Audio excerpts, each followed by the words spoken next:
All right, you guys, I'm going to give this some time. I am actually driving. Um, Welcome on in. I'm doing this from my phone. Um, all right, let's give it a moment. Um, you're going to hear the directions. I am going from downtown New York.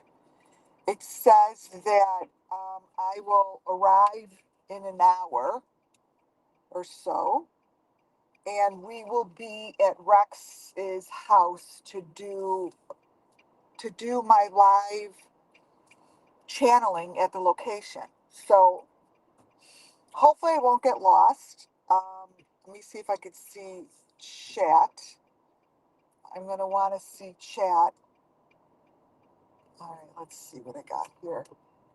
And we'll go live there. And I'm just gonna let this roll until I'm there. Okay.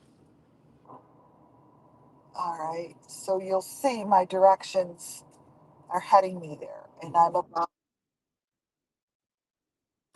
okay. So, yeah, can you guys hear me good? Put a thumbs up if you could hear me. I'm seeing if I could watch chat on this thing. Um, Welcome into WCIA Network. Sorry that it's been difficult to get on, but it's just been one of those days, one of those weeks, moving my daughter to New York, and it's a it's a whole process, right? You guys, life is a process. We may not have that many people on today. It depends on who are the members, because you all who are supporting the channel in such an incredible way um, get to watch this whole experience. So I'm trying to see. Uh, Chat. I think I got it here. Oh, excellent. Hi there. Okay, Muffin Top. Do you hear me well? Just put like thumbs up that you hear me well. This is going to be interesting. I've gotten everybody's emails. Thank you for those. And I'm trying to stay on top of the case, but really, can you hear me good? Hi, Liz. So this channel obviously is for all my subscribers, but okay, I'm also listening to directions. 800 feet. Um, these lives that I'm going to be streaming, and I'm going to be streaming me going on location and just giving you this is going to be my very first psychic reading, channeling, standing on location. Now, I haven't done this live before. Have I done this in my life? Yes. I've done something like this for many, many, many different people in many different, taking my shoe off, my feet are freaking killing me, in many different situations. So, apologize that you're looking at, hi guys, at the car, but I look like shit, which is, I guess, no big deal. But we'll speak live when I get there. Okay, so thumbs up, you could hear me, right? Let's see. So excited. Yes. I'm assuming you could hear me, right? Having a blast. Well, let me tell you something. This has been, say I can hear you. So I get confirmation you could hear me. Let me get into the. You could hear me, right?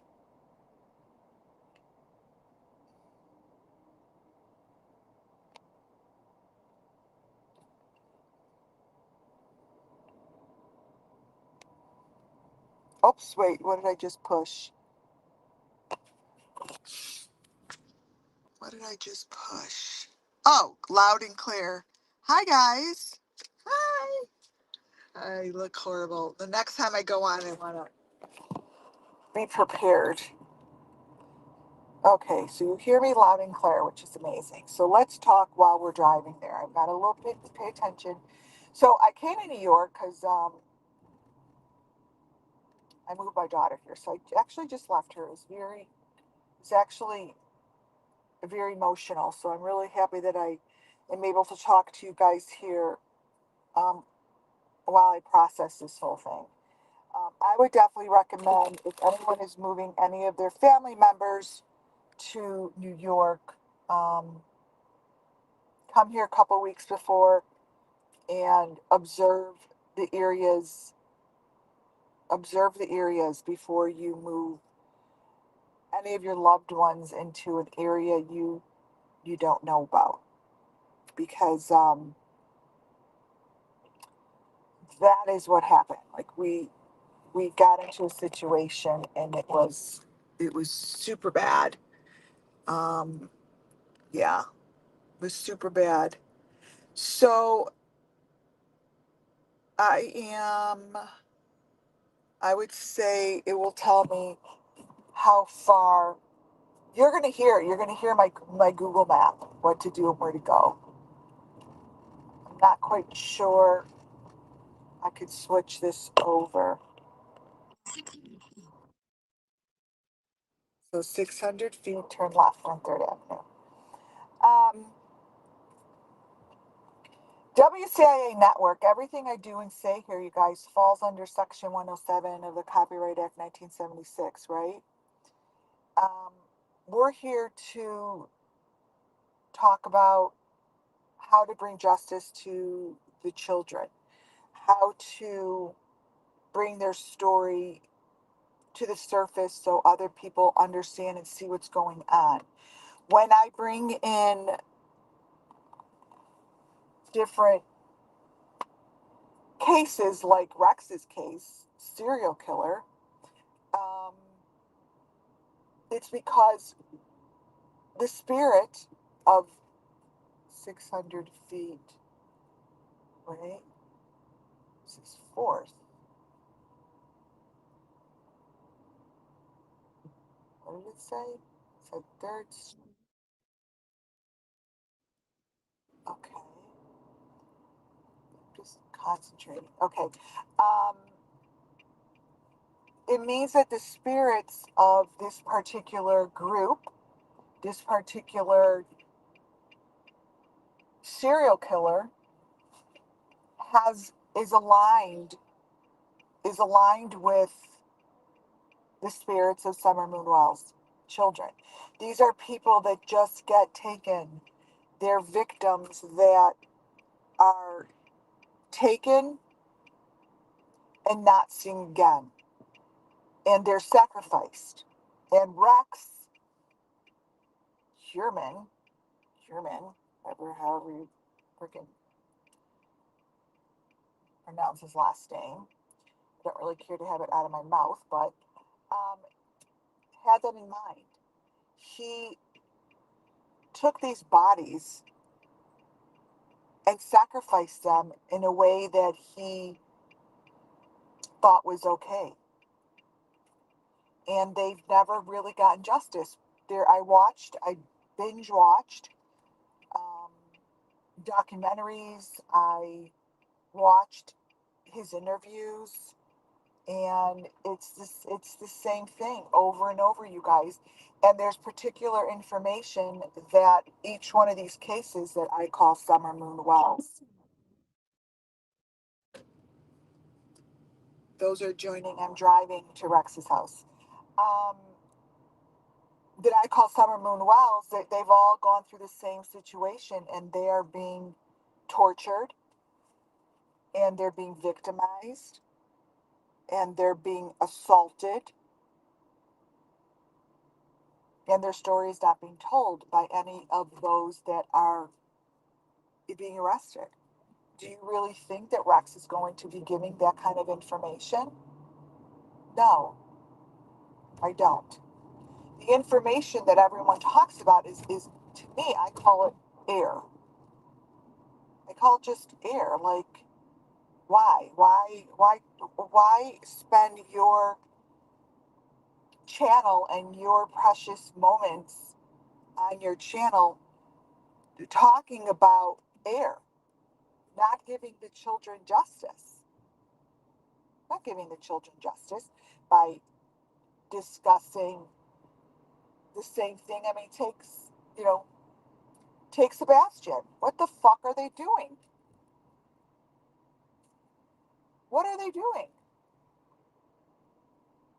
That child was taken just like a Summer Moon Wells child and tortured. We will never see him again, and nor will any channel discuss the truth about what's going on with these children.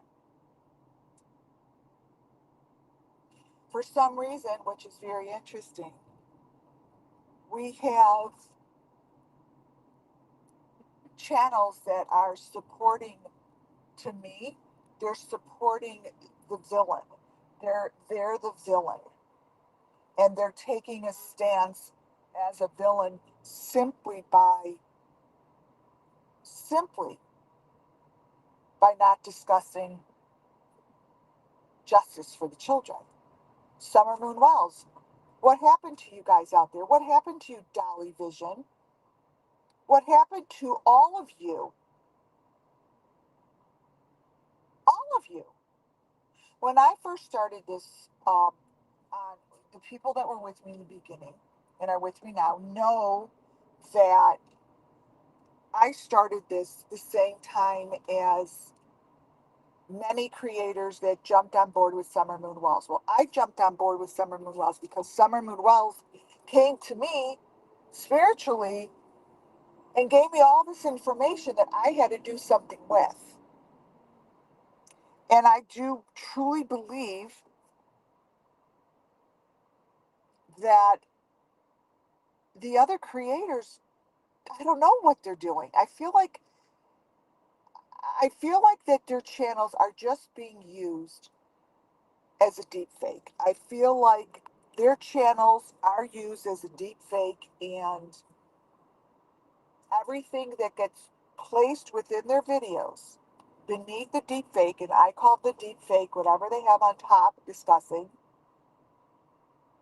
is there to, for me, because I see beneath it, I see the story within photos. That's what Summer Moon Wells spent the last 3 years showing me, that that's what I do, and that's the gift that I have to use, right? So through the Summer Moon Wells, it wasn't just about discussing a case and forgetting about it. This has been a complete learning process for me as a psychic, as a clairvoyant.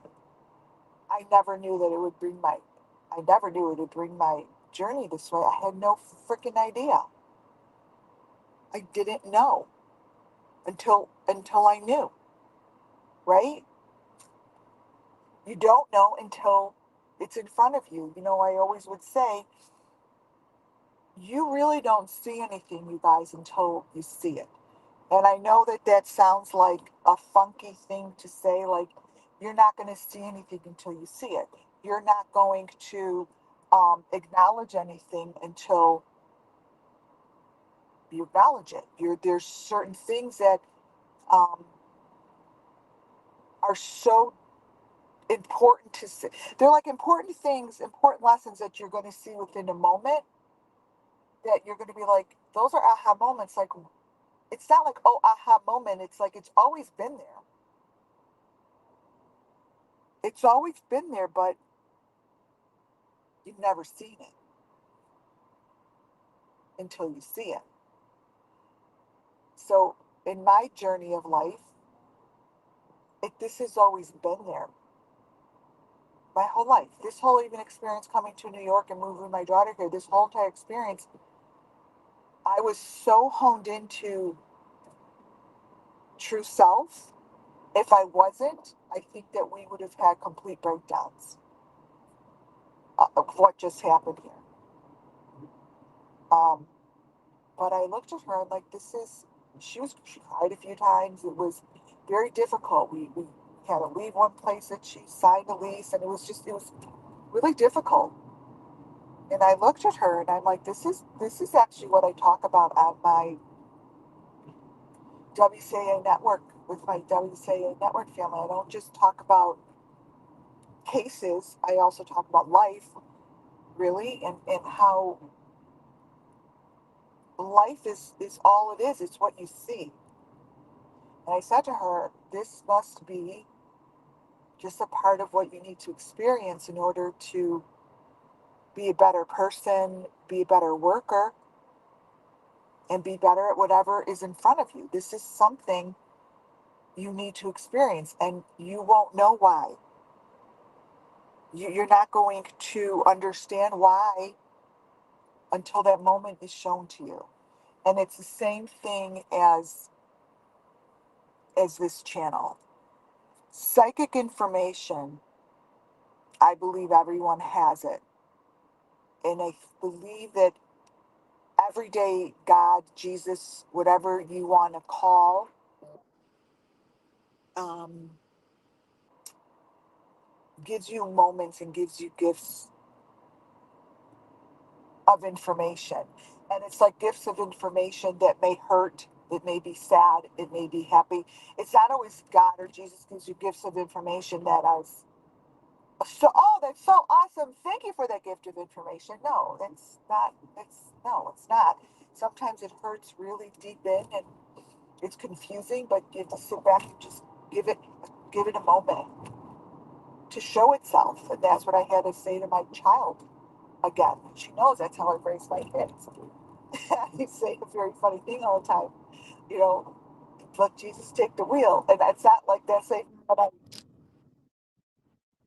right on 36th Street. It's like, and they laugh at me, and I'm like, it is what it is. Like, you have to just surrender and know that there's a plan for you and listen and hone in and make those, make those changes on what's being shown to you.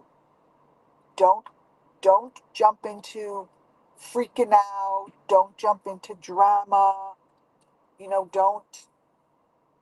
Don't let life circumstances take control of you. You need to take control of your life and do what you want with it. So the questions you ask is, how much do you want it? Like, how much do I want to talk to spirit? How much do I want to do this for the children? How important is it to me? You oops, let me get over. Because if that is my true, oh, here comes, if that is my true um, purpose, welcome to New York.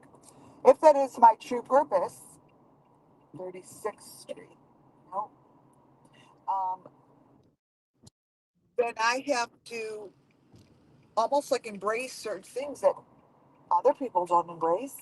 I have to accept certain things and not obey. Right? 600 feet. Second. It's not like obey as much as it is respect the life that you choose. Right? It's like respect it. If you're going to choose to live a religious life, 495 beats. If that's what you choose, then you have to um, respect it all the time. So if you choose, like I choose spirit, and I chose to really hone in and listen, I have to respect it, you know. And that's like Summer Moon Whilst Missing Children. It's like I have created, and how crazy it fucking might sound. It's like I've created a respectful way of me receiving information and how I present the information. Because it's very, very important as I take on this role of who I am and owning who I am, that it's very important to me to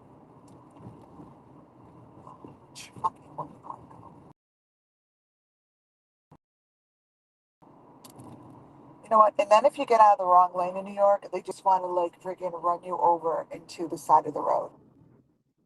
Okay, here we go. Going into the tunnel. Um, you want to respect it, right? So my relationship with spirit is something that just in the last 3 years, you guys, um,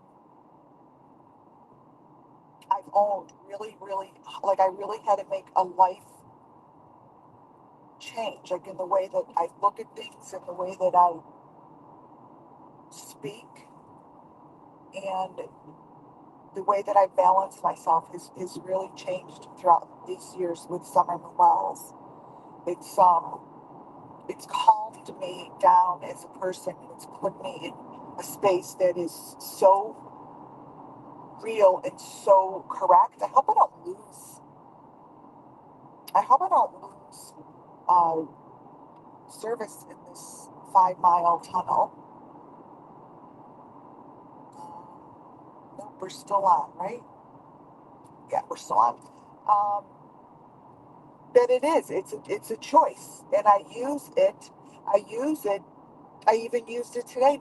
These last 3 days moving my child, I had to literally hone in and respect the process and how we were being directed and where to go, and listen to that soft voice, or listen to it, and it really worked. Today was a tremendous day as I just dropped her off and gave her a hug and left her at her new job and walked away. I'm like, we succeeded in the transition. A lot of people don't take the risk in going for what they want. The transition is tough and it could hurt, it can be difficult and painful.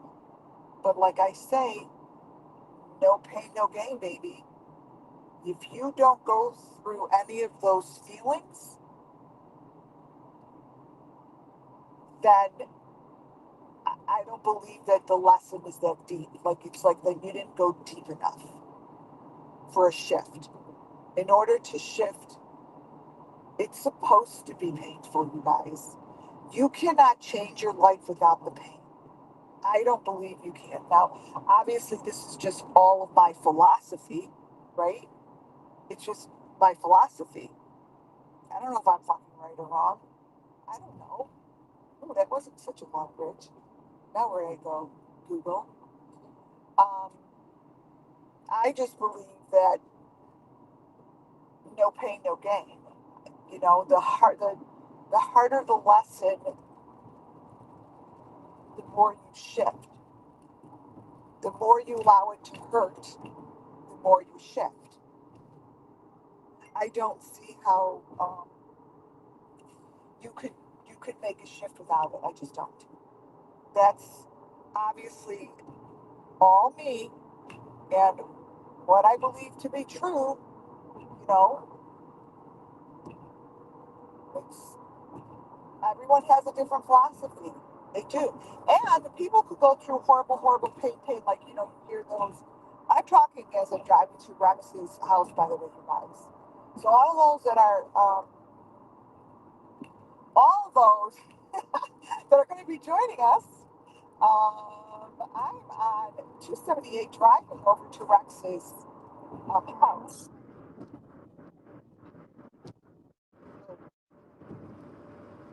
Oh my God, it's a crash. It's going to slow us down. Um,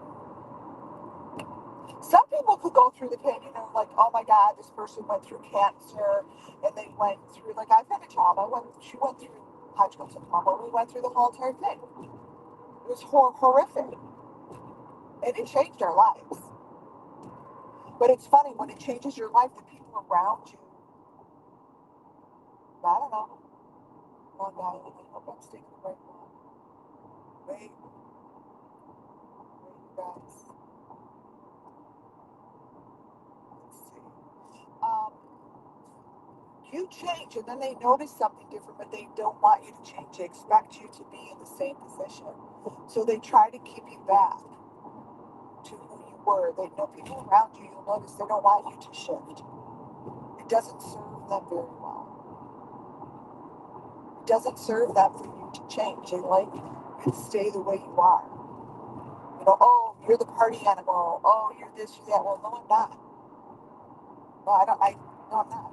That's not who I am. They don't like that. You get pushback. You want to change your living room. Oh, yeah. Oh, Jesus Christ. 20 minutes accident. Welcome to New York once again. They're going to give you pushback, and it won't serve you very well.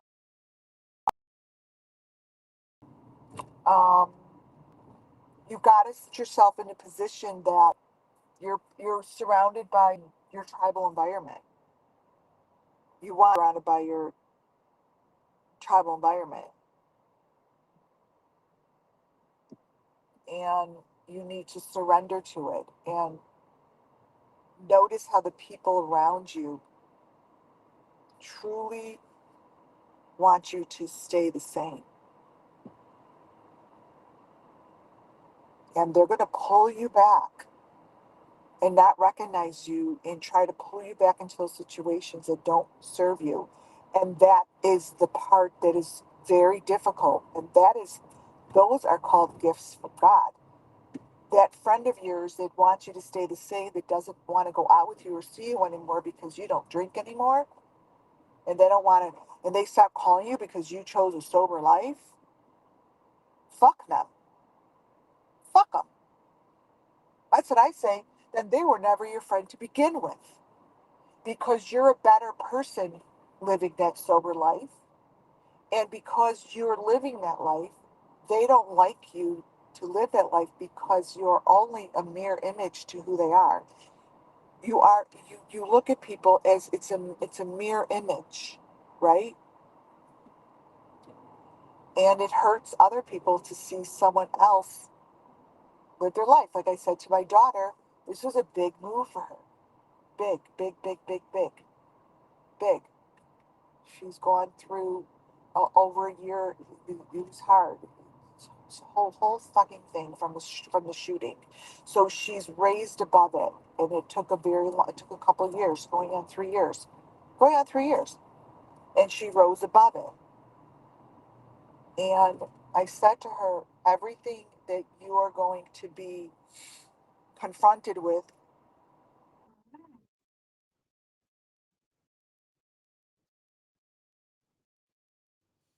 you're going to be confronted with so many choices.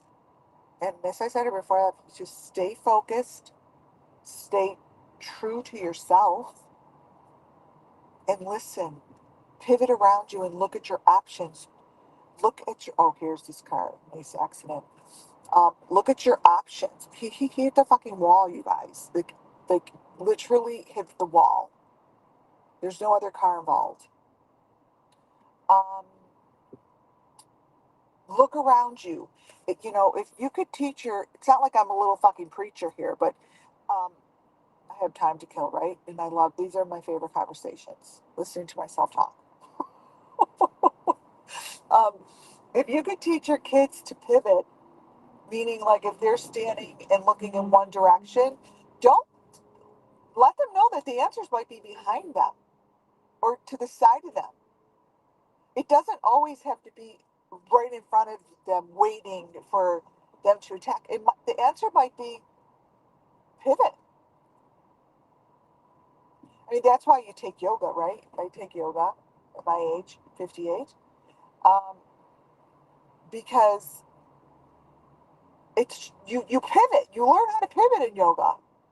And when you pivot, you lose your balance, you guys. You don't fucking stand straight. When you're pivoting in yoga, um, you lose your balance. Anytime you pivot and move your arms in different directions, think about it.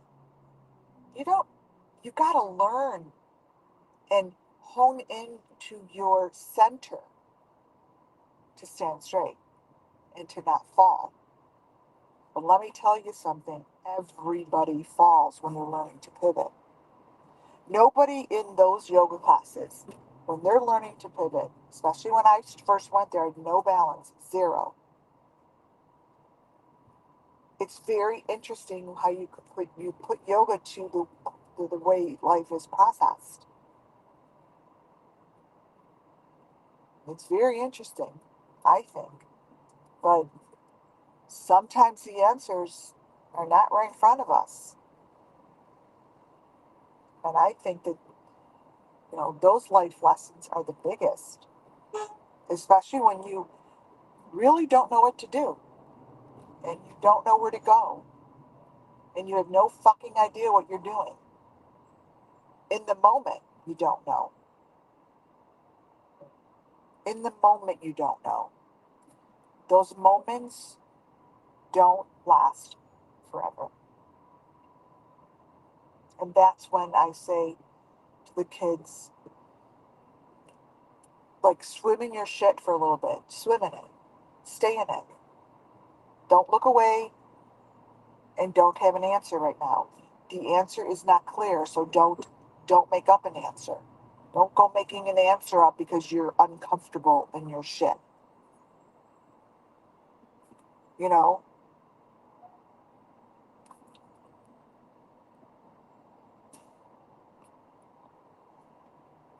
Don't, you know, yeah, you might see spirit in the car, by the way. It's part of my life. Um, you might see certain things. It'll fuck with your eyeballs, right? But that's okay. That's protection. That's protection. It's protection, you guys. It's funny, those you you gotta say when you see something, don't look crazy. You're crazy. You don't see that. That's not happening. Well, you know what? It is to you. It's not crazy because it does happen. It's protection. As my daughter's walking into her new job, she looks up. She's like, "Mom, look at the skyline. Look at the skyline." Oh, I keep in car serving. Oh my God. See, that just hit me because I just understood it in this very moment. Oh my God. Okay, so everyone who knows me knows that tears are truth. Oh wow. So she said, look up at the skyline, and there is a blue building. Oh my God, you guys, it's really fucking hitting me hard. I don't even have Kleenex. Um,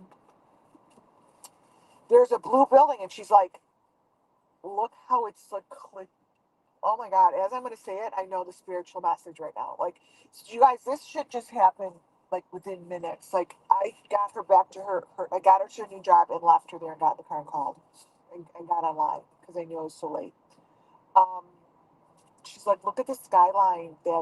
Blue, she said that blue building blends right in to the building. You could hardly see it. And now when I'm repeating it, it makes such spiritual sense is because she has found her place in life. She's blending right in, like the building blends into the skyline. So that's a message that I just understood with online with you guys this very moment. Because I could probably be hysterical crying, and that's what happens when truth shows itself, when you become emotional. Not you, when I become emotional. Um, and now I'm sweating to fix my. Ugh. So that is a message to me and my daughter that she's exactly where she's supposed to be because she blends right in like into the blue sky. with her powder blue eyes, which are so beautiful. Um, yeah. So that's what I mean. That's example. That's a true fucking example that just happened just right now in my life. Um, that is called spirit, and we're all given those. We are all given those opportunities, you guys. You do not have to um, um, be labels. Or you, if you guys would see this goddamn traffic that I'm in, it's insane. You don't have to be labeled as psychic clairvoyant to receive messages. I think that everyone does. I think that's just part of. I just that's just part of the human being human, right? Um, yeah. Oh my God, you guys, this is dead stop. I think it said 18 minutes. Yeah, I'm staying safe, just driving. So, Summer Moon Wells, Summer Moon Wells really, really has reopened or has opened another layer for me within myself.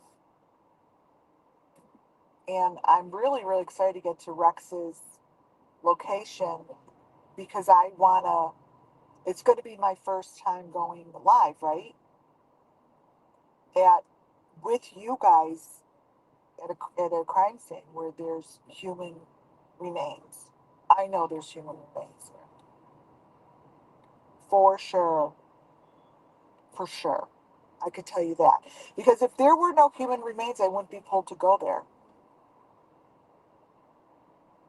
If they probably already took out human remains, I want to be able to go there and tell someone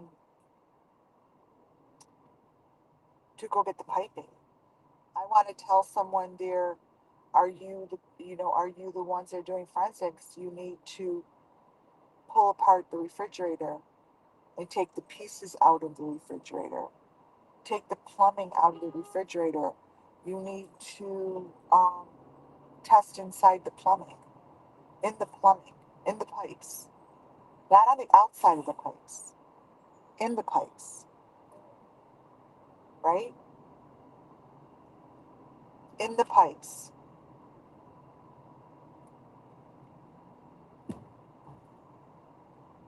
That's what they need to do. And I am quite positive, I am quite positive that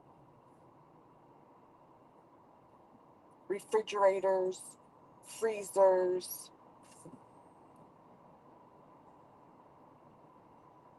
were used. And when I look at his case, I feel as if he's kept multiple. They've taken a lot of boxes out. I haven't watched like the he's a hunter in my yeah, he's a hunter. They've taken a lot of boxes out. I do see that they, from what I've seen, they've taken a lot of boxes out.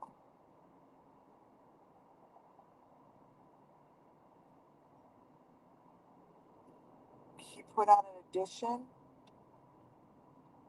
to which falls a line with John Wayne Gacy. He's a John Wayne Gacy. You guys, it all goes back to John Wayne Gacy. He is, he probably loved John Wayne Gacy.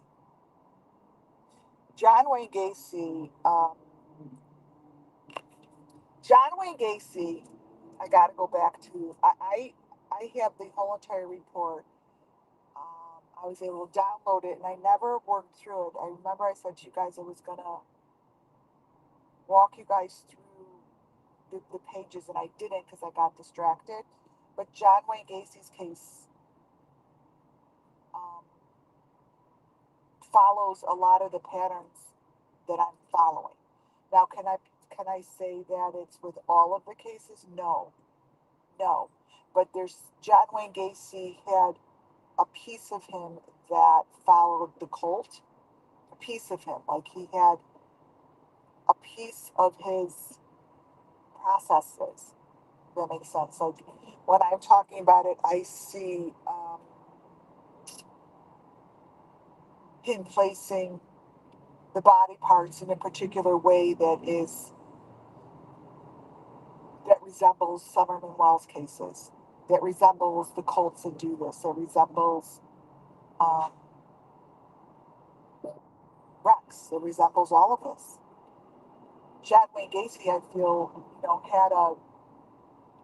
had a pattern with how he mutilated his victims and how he placed his victims in the ground, just like Lori Vallow.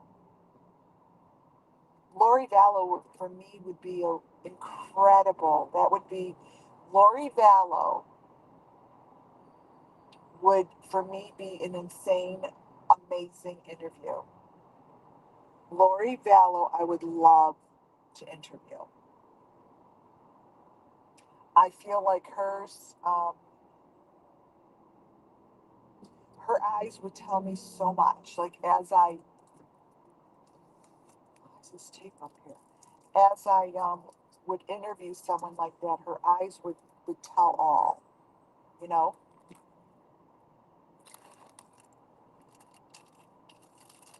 Same with the Candace Bly. Candace Wells. She would tell all. Totally tell all.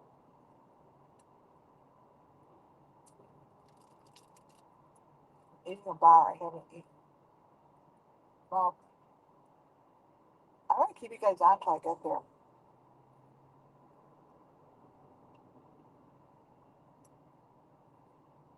I think it's safer for me to keep you guys on. When I go to Tennessee next week, you guys, I'm so freaking excited. Next week, I leave for Tennessee. This one is going to be great. I'll get some good footage here, and I get to feel out the things that I feel. I have no idea what I'm going to feel out. I'm going to be telling you what I'm feeling. That's the most important thing. I'm going to tell you that what I'm feeling and what I'm seeing when I get there. No, thanks, Muffin Top. I know you guys are here. My most important group of supporters. That's why I wanted to keep it to members for this. And then I'll do obviously a recap for everybody, but it won't be live. It'll be a recap.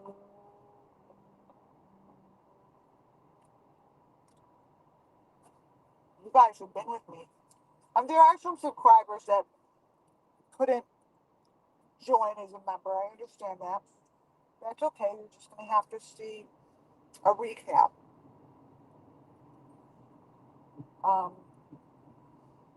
And then join when you can to see it. Because none of my stuff could be restreamed. Right?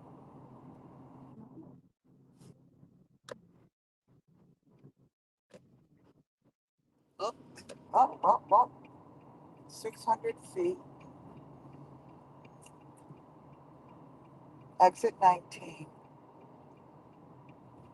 Wood Haven Boulevard.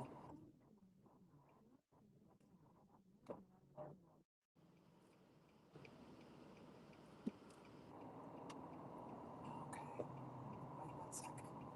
Then there's the ramp to New York 25. Okay, 1 second, guys.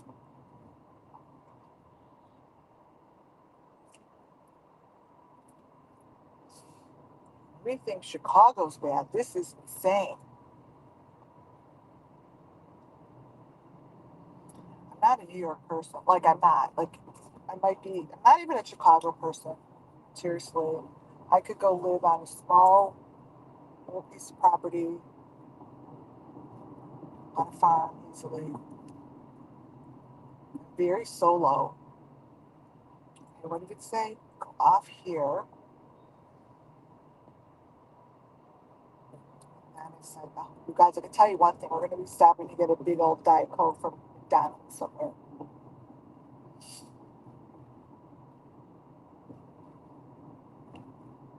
Queens Boulevard, what did it say?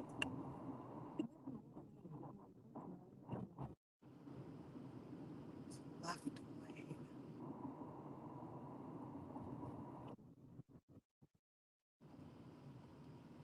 You guys, this traffic is so insane. New York 25. I hope I get out of this traffic soon. Like, you guys hear where I am. You could probably Google it, look at the Google map. Um, yeah, I could easily, I'm a solo person. I could easily, but my husband isn't.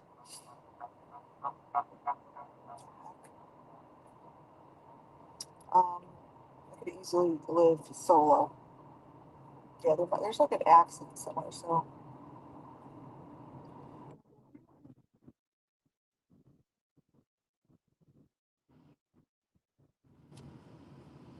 yeah, there's accidents. Freaking 25. Okay. So, yeah, I could easily live by myself. So you guys let's throw out some questions. Like, you guys, I have chat on. Um, let's throw out some questions. My next one of my lives is going to be, um, I got two phone lines all ready to go. That I'm just looking through it. But wait, 25. Stay to the left.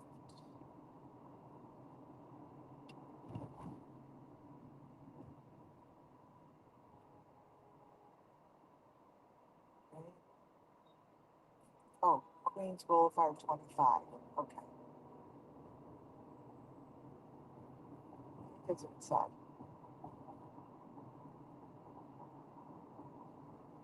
Is that what it said?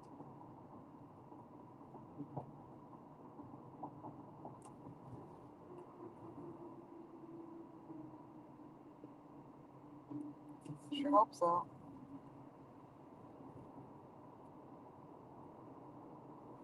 Hold on, guys.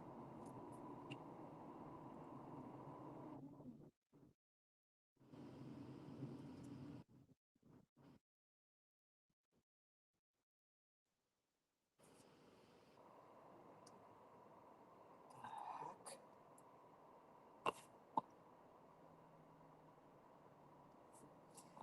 Muscles? I want to look under here. Ew.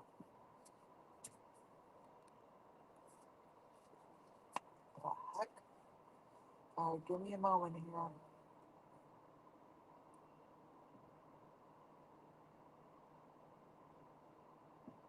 Let's see. Get.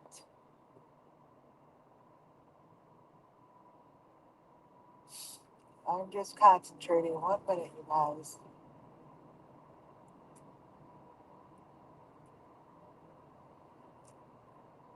Kind of not understanding this.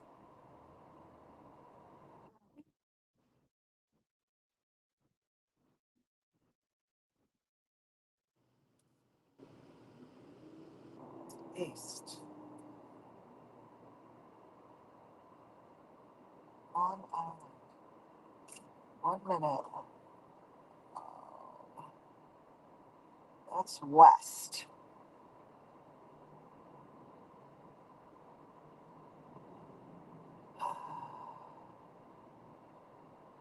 All right. I'm trying to figure this out. It's day 3 of the search. Oh, this is a good day to go. This is a really good day to go. I'm really fucking excited. But I'm not quite sure.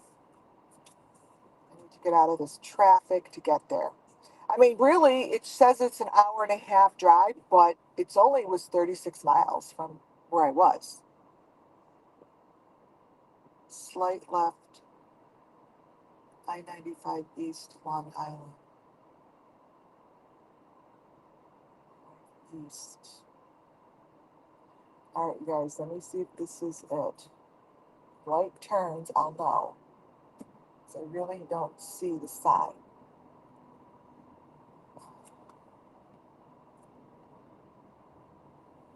What west?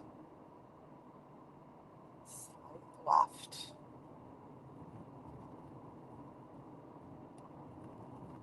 Hold on.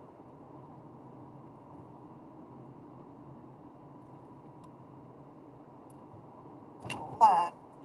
I can't believe I had you guys on while I'm driving. This is hilarious. East.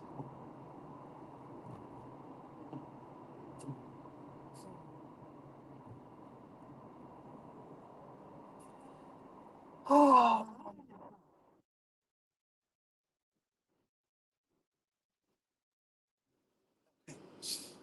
Anyways,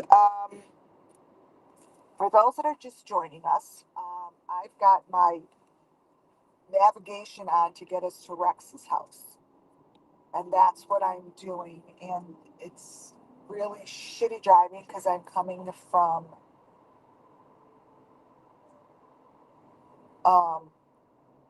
I don't know, from a far distance, put it that way, in my rental car. East. I wonder how long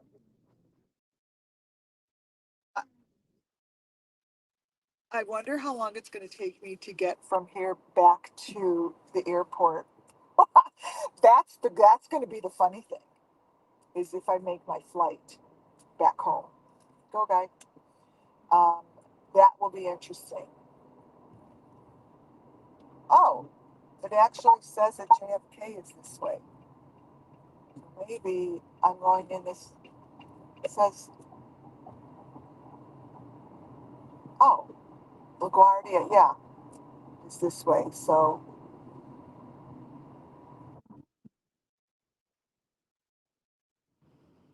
for only 1.5. Okay. Um, so yeah, this Rex really is a really, really good place for me to start, you guys, because like I said, he really reminds me so much of John Wayne Gacy. Um, and I'm very curious to actually see who is here at this location. Like, I want to see with my own eyes who's really here and speak to whoever I can speak to because I I'm having a super hard time. I'm having a super hard time understanding the truth from many of the channels. Like, I believe that a lot of them don't go on location; that it's all AI. I believe that um, they're really not where they say they are, and like that case with Mika. They said that a lot of her information was AI, like it's fake. It wasn't real. The voice was AI. Videos are AI. They're not real videos. It's fake information. So how are you supposed to trust information that you got if it's fake? And the news even said it was fake. They said this is AI. Her voice was duped. So seriously, whoops, sorry, dude. How unless you see it yourself. It's just like I always say, I don't know who Benny Keys is unless I see it myself, right? You hear all this shit going on? So once we go live, we are live. I'm going to stay live until I get there. I don't know how far I am. It should say soon. It should say soon. I think that maybe I'm out of the woods here. Let's see. Moving a little quicker. Ooh, opened up a little bit. Let's see here. Hear that? Can you hear my cars going a little faster? Just a little bit. I'm behind a putt-putt, dude. Definitely gonna need a Diet Coke when I get in the area. There are two reporters when I was flying here. Um, there are two reporters that I recommend.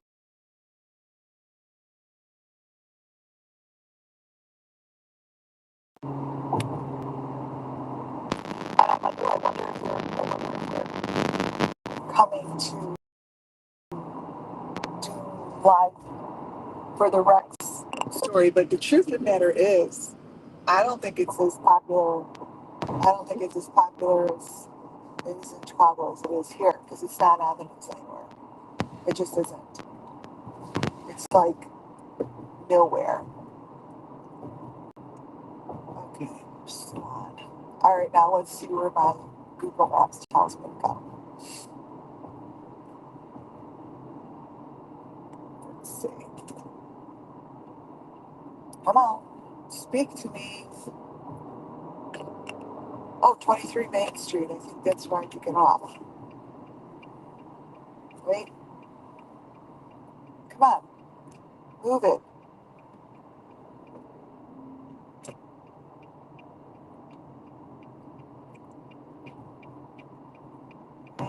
Hold on. I swear it said 23 Main Street.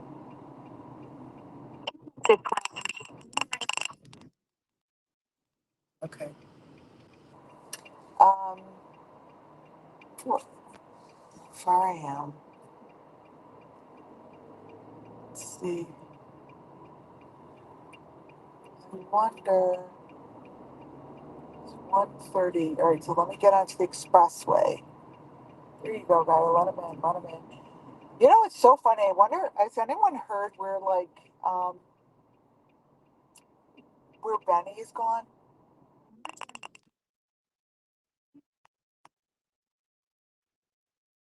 61st Road. Um, like what? Where's Benny? And the funny thing is, like I say, everyone dropped conversations about him. Like they just stopped talking about him as if he never existed.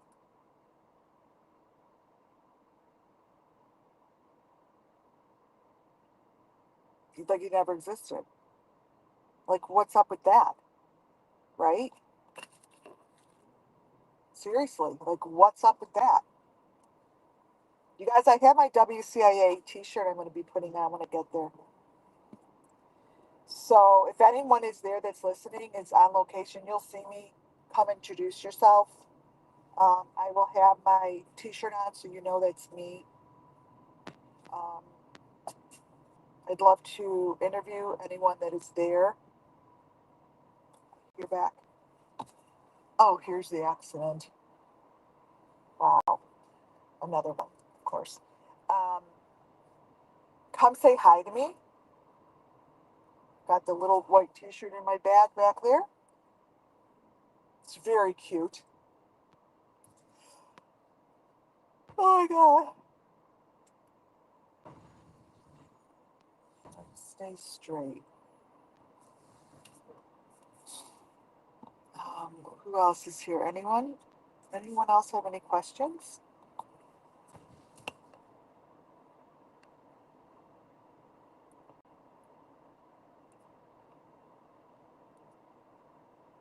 Let's see. Hi. Um, it is. It doesn't tell me. Like I don't want to. I would go switch over to look at the Google Map page, but I don't want to disconnect. Like, I don't want to do anything that's going to disconnect me to you guys. We've already been here for an hour, so we're probably not that far from Rex's house. Yeah, I'll have my t-shirt on. It's really cute.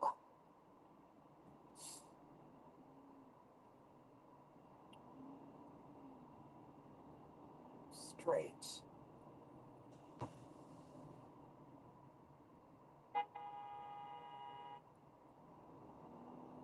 Like, what are they fucking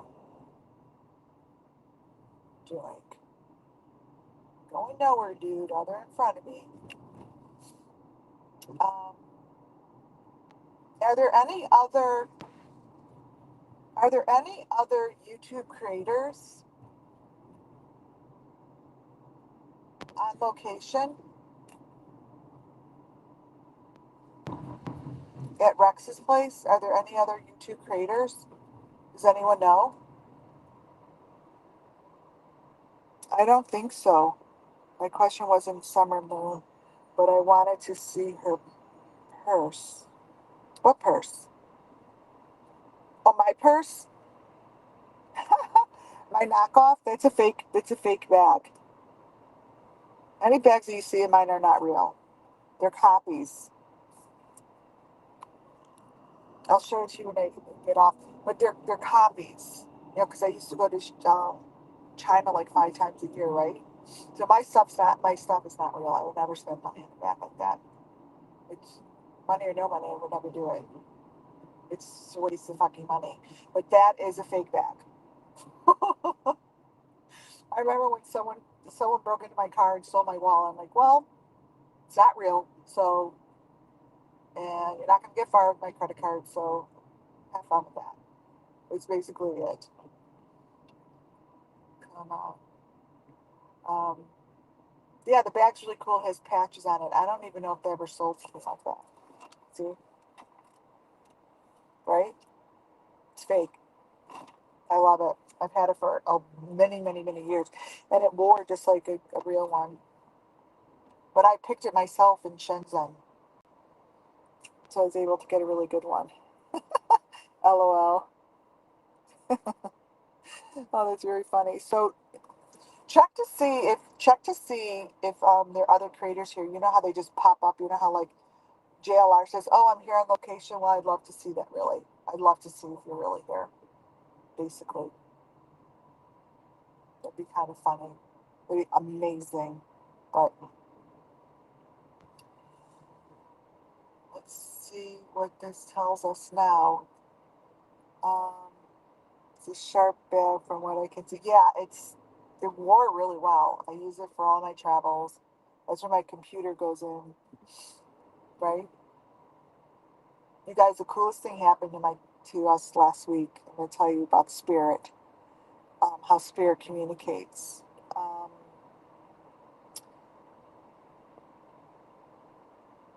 oh, I would love to see. I would love to see if anyone was going to be here. I would actually miss my flight to meet them. I would literally wait. If they're on their way here, I would wait. I would wait to meet them. Amazing. Um, yeah, people who like to order bags, I actually see that spirit. As we're talking about my bag, I just got a text from someone I really would like to order a bag. I don't do that anymore. I stopped right after COVID because it just became too, their businesses got so bad, it just became way too expensive, even the fake ones. All right, where am I supposed to go? Come on, tell me. Um, my parents are moving, right? They're moving, and been in their house for over 40 years. And my kids went there to see if there's anything they want. And while they're in the basement, um, an old an old telephone rang, like one of those old telephones rang from the wall, in the wall. And there's no old telephone, that's spirit. And they all heard it. They called me freaking out. They're like, "You're not gonna believe this." I'm like, "Well, that's spirit." That happened to, that used to happen to me and my father in one of these old houses that we lived in. And it was just, we didn't bother us. We're like, oh, there's the phone again. It would literally ring in the wall as if one of those rings, like old telephones, was stuck in the wall. It's very interesting. So stuff like that happens. You to pay attention. You know, there's shifts. I mean, we're going into June. I mean, we're at the end of May. You guys really pay attention to the shifts in the universe. I won't even say that you're going to start. We're in it. We're in it. It began a while ago. Like you're in the shifts. You're in the shakes. You're in the movement. It's it happens. It's happening right now. I'm not going to say, oh, we're headed into we're headed into changes. Well, no, we're in it, and you just try not to fight it, right? You don't want to fight it. You want to sort of stream along with it, like you're in a stream. But pay attention to your surroundings and see where it takes you and what's happening, right? Let's see. Um, I'm trying to see how much further. I don't think I shouldn't be that much further. I don't think. Wait, I don't think I should be that much further. So it's already been an hour, like hour driving, right?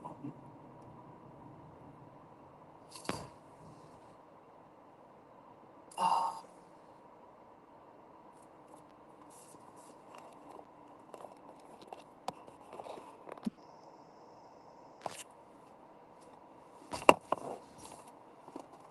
let me see here.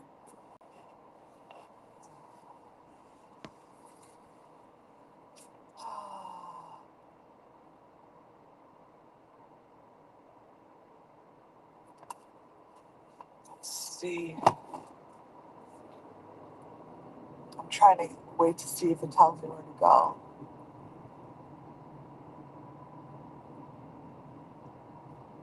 I'm still going straight. I think it said like a mile and a half. So it's like on a side street, following the expressway to the left.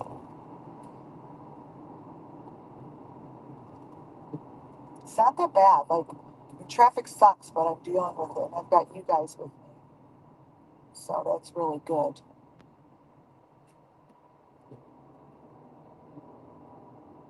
Um, yeah, so Benny's gone, and there's a couple new channels that to me look like Benny. There's that one guy, Dang It or something. Dang It, Got It, something like that. Let me in, dude. Um,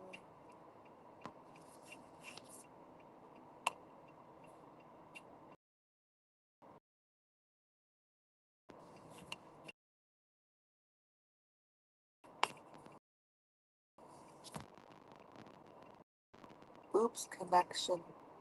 Oh no, I've got it. I'm still on, right? Yeah. Oh, this guy looks like that. Yeah, it's really, he's gone. Like the Benny, I knew it the day that I listened to him speak there one day. I'm like, this is it. You are never gonna see like the Benny we know. A Benny must. It's like right. The Benny that we know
get to the location, and we're going to be getting there really soon.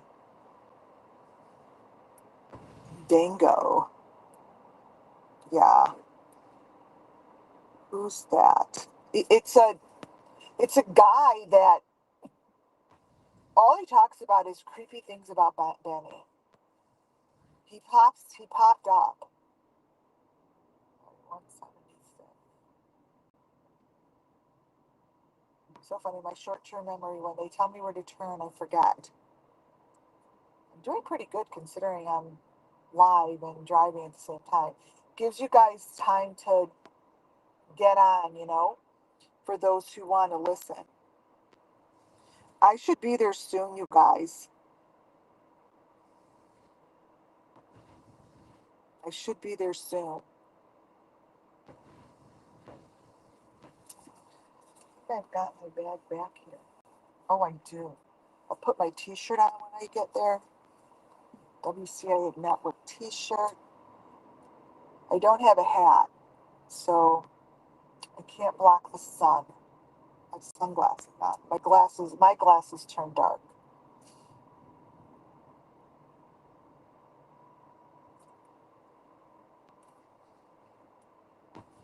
Oh, you guys. I don't know if I'm gonna be able to get a Diet Coke before I get to thank you, Muffin. Audio back now. Was it gone? Do we have a little glitch?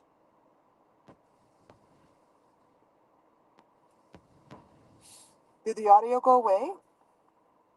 Hi, guys. We're almost there, I think. So those who are wondering what the fuck is going on, we're going to Rex Sherman's house to go see. Really, I'm going there to look at his property and to get a reading. I'm specifically going there to get a reading and to know what I feel and to feel it, right? Put this in my purse. Let's see.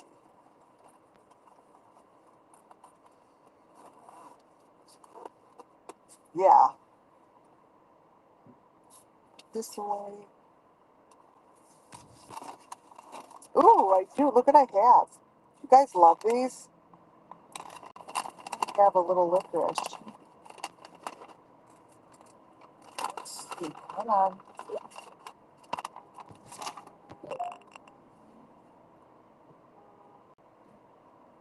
I can't wait to do a reading. I'm so excited. I'm very excited to see how I feel. You know, because forensics is what I have a certificate in. Is forensics. It's like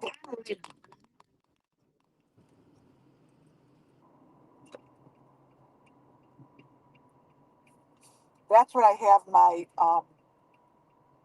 certificate in.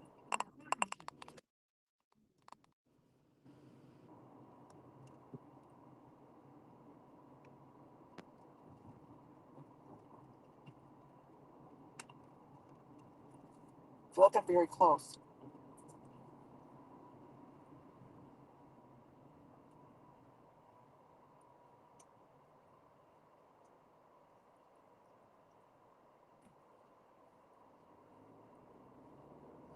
So this is what it's going to look like. Once I get there, I'll turn the camera outside, right? So you guys can see where I'm at. Um, and I will hone in on the areas and show you where I feel um, spirit left on Union Pike.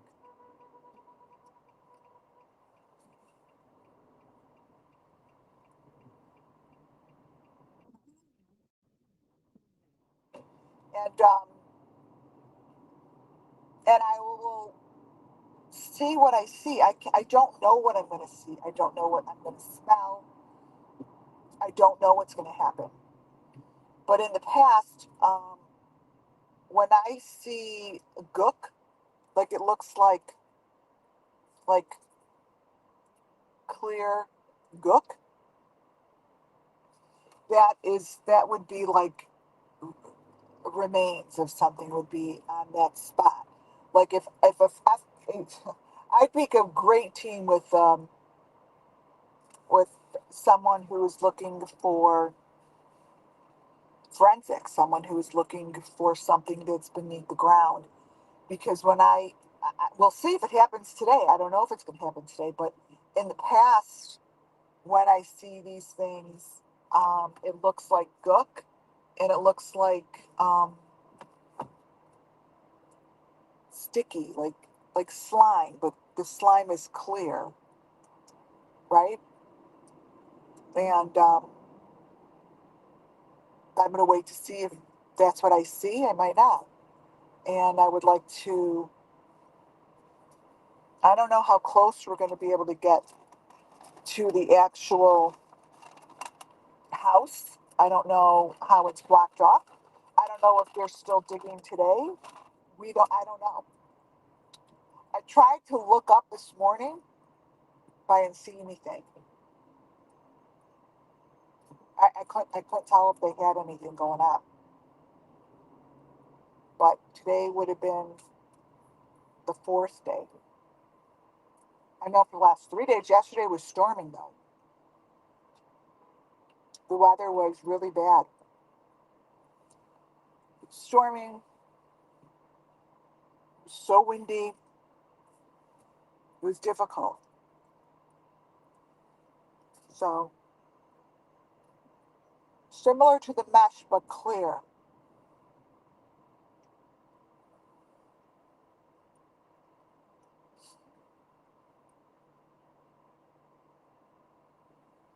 This is still backed up traffic.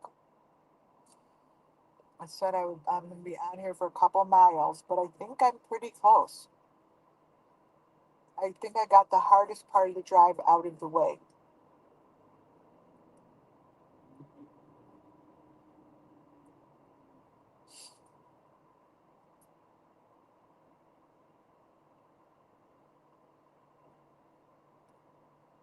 Let's see. Who is all in here?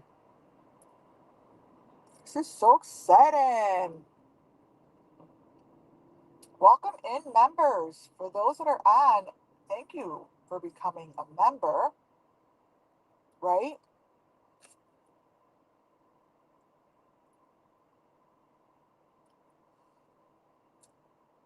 It will help because the more members on this kind of a trip that I'm going to be, I'm taking, especially doing in the RV, um, it takes income. So I feel fine. I mean, I set this pretty low, I thought. Um, yeah. Oh, the sound went out. Yeah. Yeah, we can't because it's yucky, that person. Those are yucky.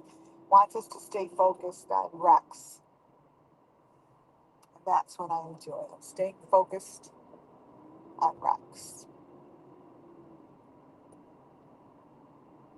All right, let's see. In 2 miles, coming up to an expressway. It's really pretty through here. This is so pretty, you guys. I'll once I'm off the traffic, I'll show you guys where we are. I'll turn it around when we're just about close so you could get a feel for the area.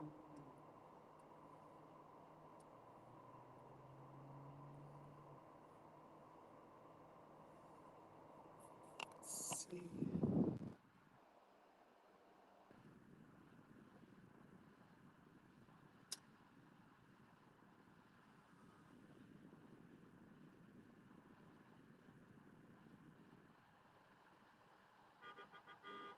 Trying to see how I turn this thing.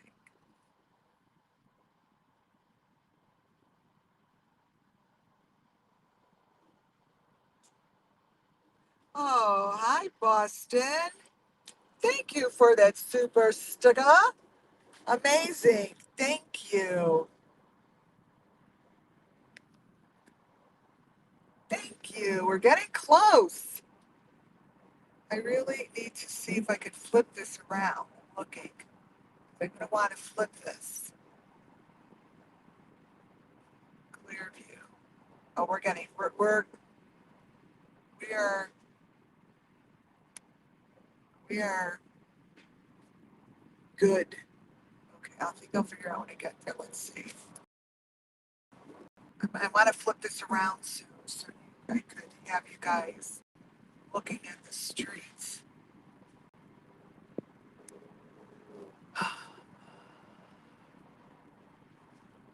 Oops. I'm just concentrating.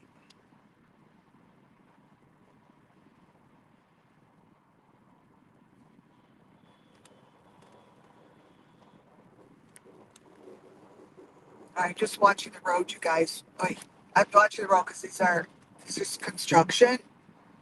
I'm gonna try to flip the view as we get closer.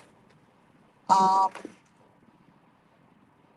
but I can't do that till I get through construction. I don't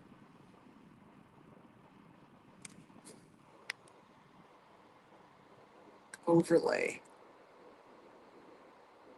Nope.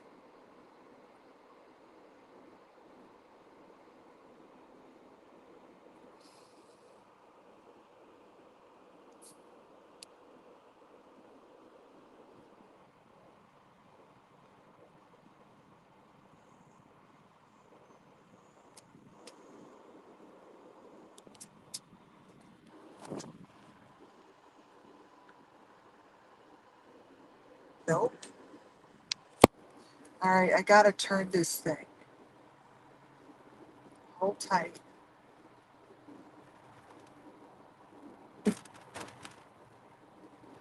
This is bubbles.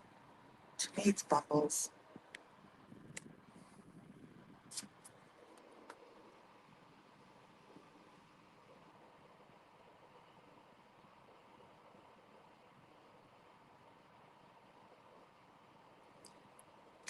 Oh my goodness.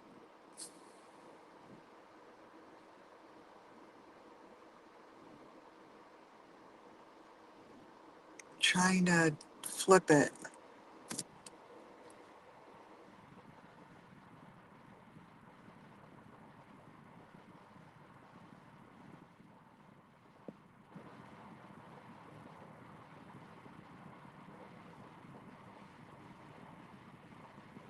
How do I flip it?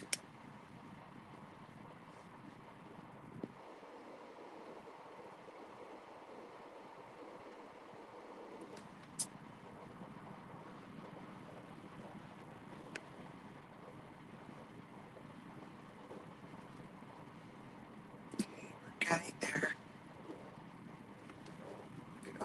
I could always turn my phone around, but I want to know how to.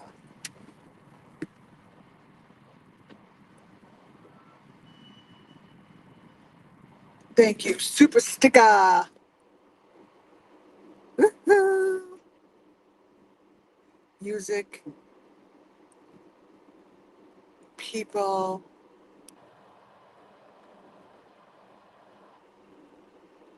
live.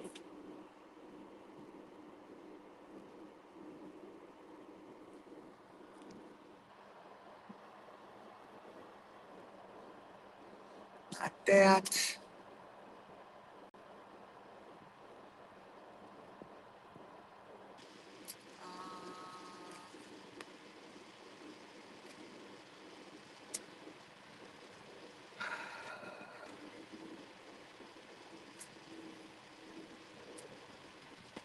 See how close we are. I'm thinking we're super close. Should hear the Google Maps in a moment.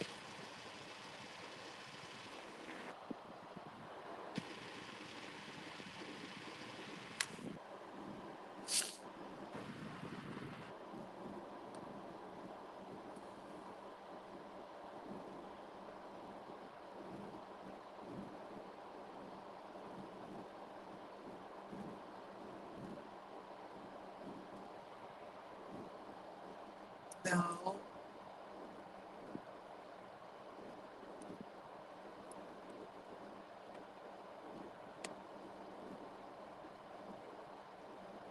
Uh,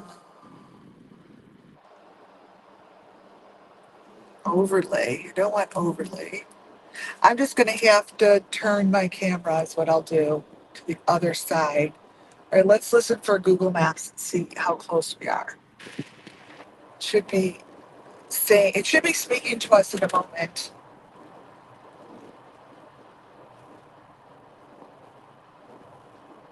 Because we are definitely, we have been on for an hour and a half. So it said to me it's been an hour and 30 minutes. And when I put it on, it said it was going to be an hour and 36 minutes. So we should be there shortly.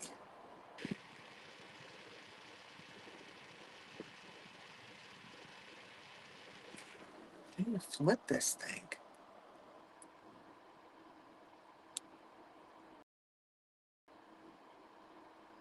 No, so bizarre.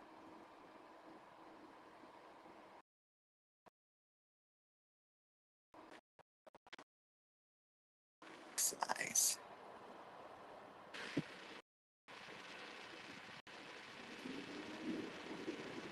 Is my video through with? Well, we're almost there.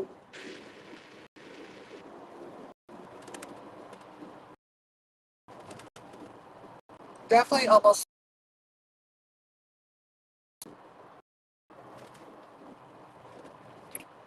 Is it being messed with?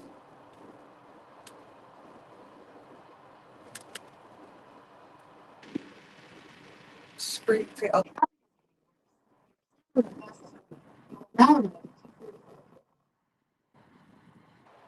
What? There's no way. Let me see.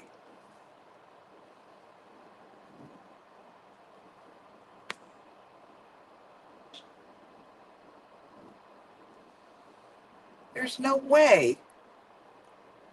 Directions.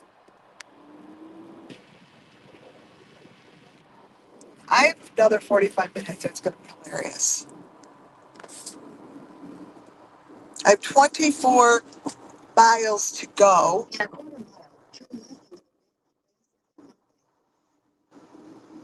Okay, 1 second, you guys. There's no way.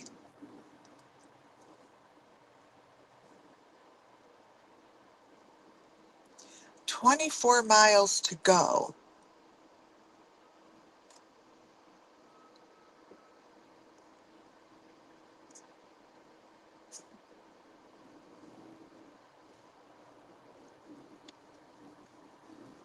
Let's see.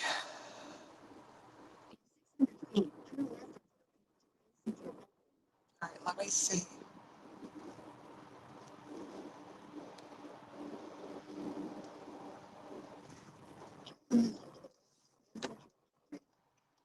Looking at my information. I can't imagine that I'm 45 minutes away. Literally, you guys.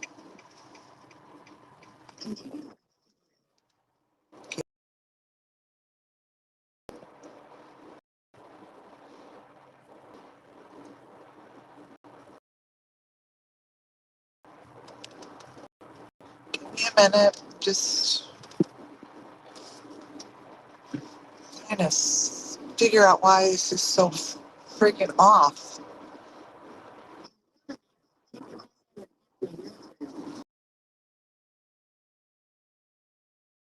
Second. Chester.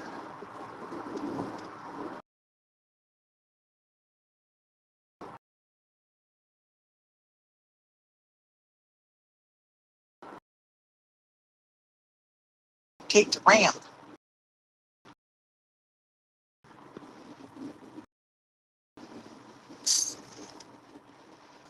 Parkway.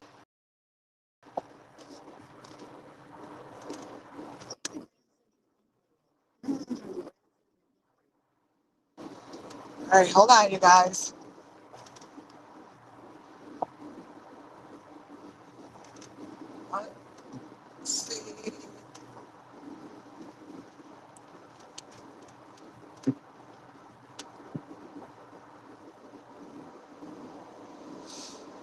All right. Let's see how long I'm on here for. Okay, 8 miles. You all still there? So I just might let me put the phone down. I don't know why. I don't know why it added like almost an hour. It could be the traffic.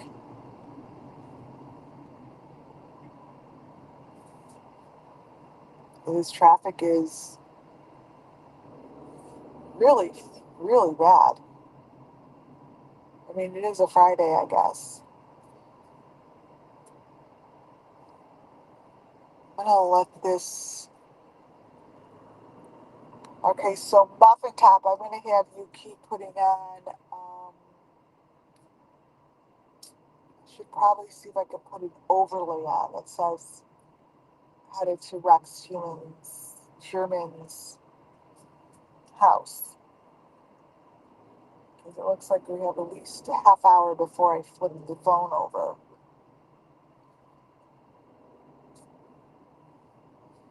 2, 3, 4, 5, 6, 7. I'm good. Let's see, 3, 4. Yeah, I'll be good. I'm good on timing for myself, or at least timing where I have to get on a plane. That's not till later.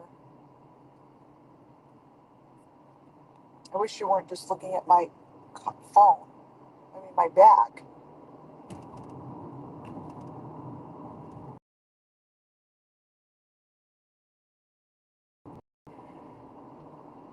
So, the other thing we could talk about while I'm driving,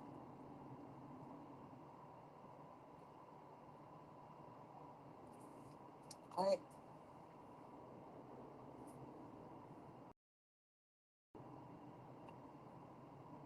is if I'm going to see or meet any of you guys in Tennessee. Are you guys, anyone that going to be in Tennessee during the CrimeCon convention? You don't have to buy a ticket. I could tell you where to meet me so I can meet you guys. Like to meet some of you guys in person, which would be great. Would be amazing. Let's see, 40. Oh, I'm gonna have to get gas. Wow, didn't even realize it. Attention. Hi, y'all. I just came on. I'm going to do a live reading at Rex's place. It's being dug up. Any new information on him?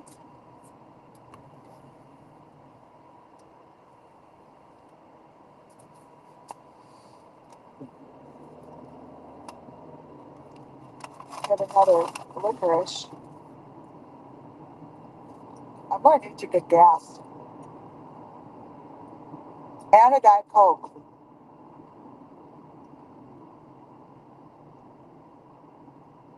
So I'm about a half hour away, at least.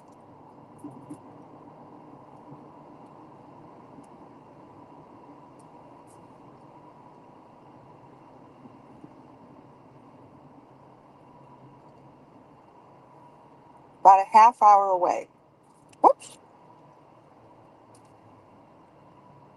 As I almost hit the car in front of me. And the traffic has not, it's not broken up.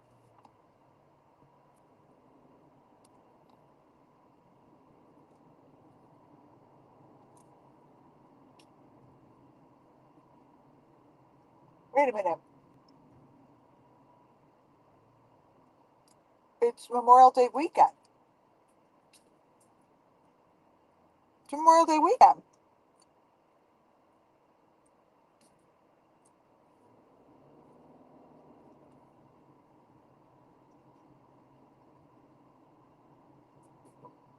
So I decided to take this road trip on Memorial Day weekend, you dummy.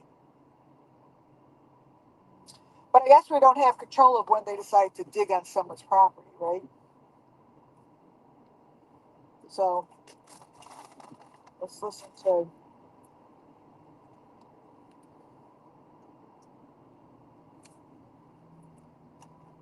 I could probably pull up on my computer.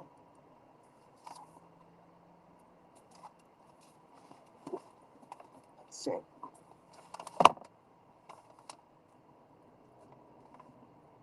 Mhm.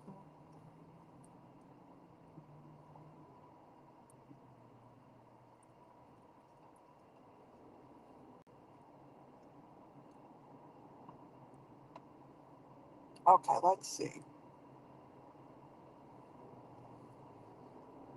I could pull up while I'm driving. Just really stupid. But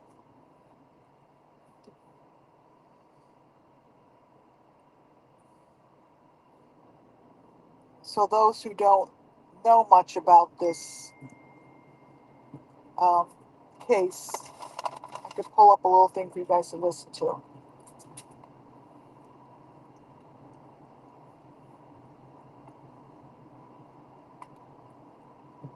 Okay.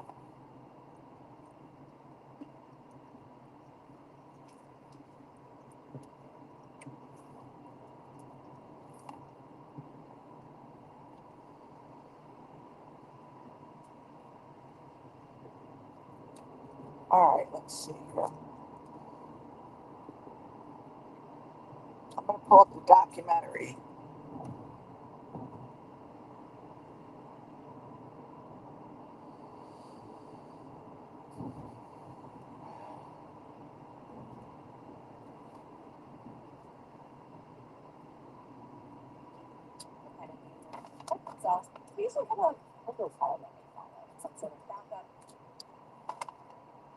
On Long Island. Okay. Been working in Manhattan since 1987. After more than a decade, police have finally arrested the man they believe is the Long Island serial killer, also known as the Gilgo Beach Killer. The true crime community has been obsessed with this unsolved case, and allegedly, so has the guy arrested for the killings, Rex Heuermann. Police uncovered hundreds of searches on his computer about this case. What the defendant was searching. In a 14-month period, he had over 200 searches pertaining to the Gilgo investigation. He was searching, possibly searching pictures of the victims, but not only pictures of their relatives. And he was trying to locate those individuals. In addition to that, there was a lot of torture, porn, and what you would consider depictions of women being abused, being raped, and being killed. The 59-year-old architect was taken into custody on July 13th at his Midtown Manhattan office and has been charged with the murders of Melissa Bartholomew, Megan Waterman, and Amber Costello. The bodies of the three victims, along with one other, Maureen Brainerd Barnes, were found over the course of 2 days in 2010, within a quarter mile of each other along a stretch of highway in Long Island. They would become known as the Gilgo Beach Four. Heuermann has been indicted for the murders of three of the victims and is the prime suspect in the fourth. These cases had gone cold for years, but in 2022, a new task force was formed with the express purpose of finding the Long Island serial killer. And at a press conference, police did not mince words when it came to describing the man they arrested. Rex Heuermann is a demon that walks among us, a predator that ruined families. So how did this, quote, predator live and function for all these years without raising suspicion? Well, pretty successfully. Heuermann's arrest came as a huge shock to a lot of people. The Long Island native is an imposing man. He's somewhere between 6'4" and 6'6", weighs more than 250 pounds. But he's been described by several people as being affable. Co-workers even nicknamed him Peter Griffin after the Family Guy character. And a colleague described him to Fox News Digital as ridiculous with his work. You guys, architecture firm in the city is pretty successful, and his 26-year-old daughter Victoria worked for him. At least outwardly, Huerman appeared to be a family man. He's married, and along with Victoria, he and his wife, Asa, have a special needs son. Now, not a lot is known about Asa. She's kept a pretty low profile so far. But it's not all sunshine and rainbows describing this guy. Trust me. A colleague who wished to remain anonymous told the New York Post that the murder suspect once spoke about the Gilgo Beach killings and allegedly questioned why the murderer would use a burlap net to dispose of the bodies. And a neighbor also told Fox that he was a bit of an oddball. But if you ask law enforcement, Huerman is as depraved as it comes. I mean, you heard them earlier that he was a predator, and in court documents, they presented evidence that they hope will prove it in a court of law. Here is some of the most disturbing information that investigators discovered while they were digging into Red. A grand jury was convened, and through that grand jury, the LISC task force was able to obtain hundreds of subpoenas. Many of them were to search Huerman's digital footprint, which police say he tried to hide through fake burner phones and emails. Law enforcement says Huerman frequently communicated with and hired sex workers, even up until recently. He also had a Tinder profile connected to a burner email where he used a fake name, but seemed to use his real photos. But it was his online searches that are the most disturbing.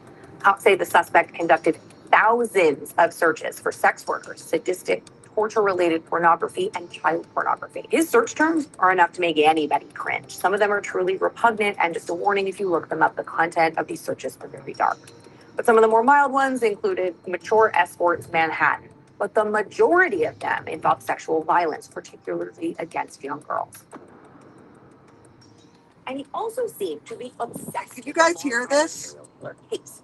His alleged searches included podcasts and documentaries about Did you guys hear this? Based on the case and why it hadn't been solved. Let me read a few too. 1. Why could law enforcement not trace the calls made by the Long Island serial killer? 2. Why hasn't the Long Island serial killer been caught?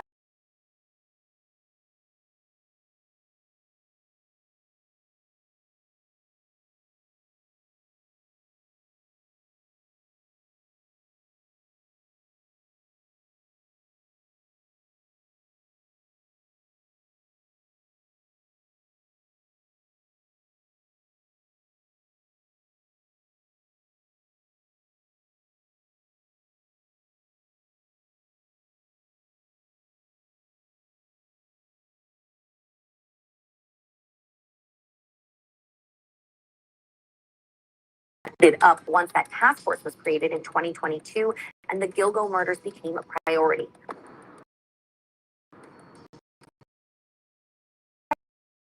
Criticism of law enforcement and their handling of the case. First reported missing, and investigators are accused of basically putting the cases on the back burner because they were sex workers.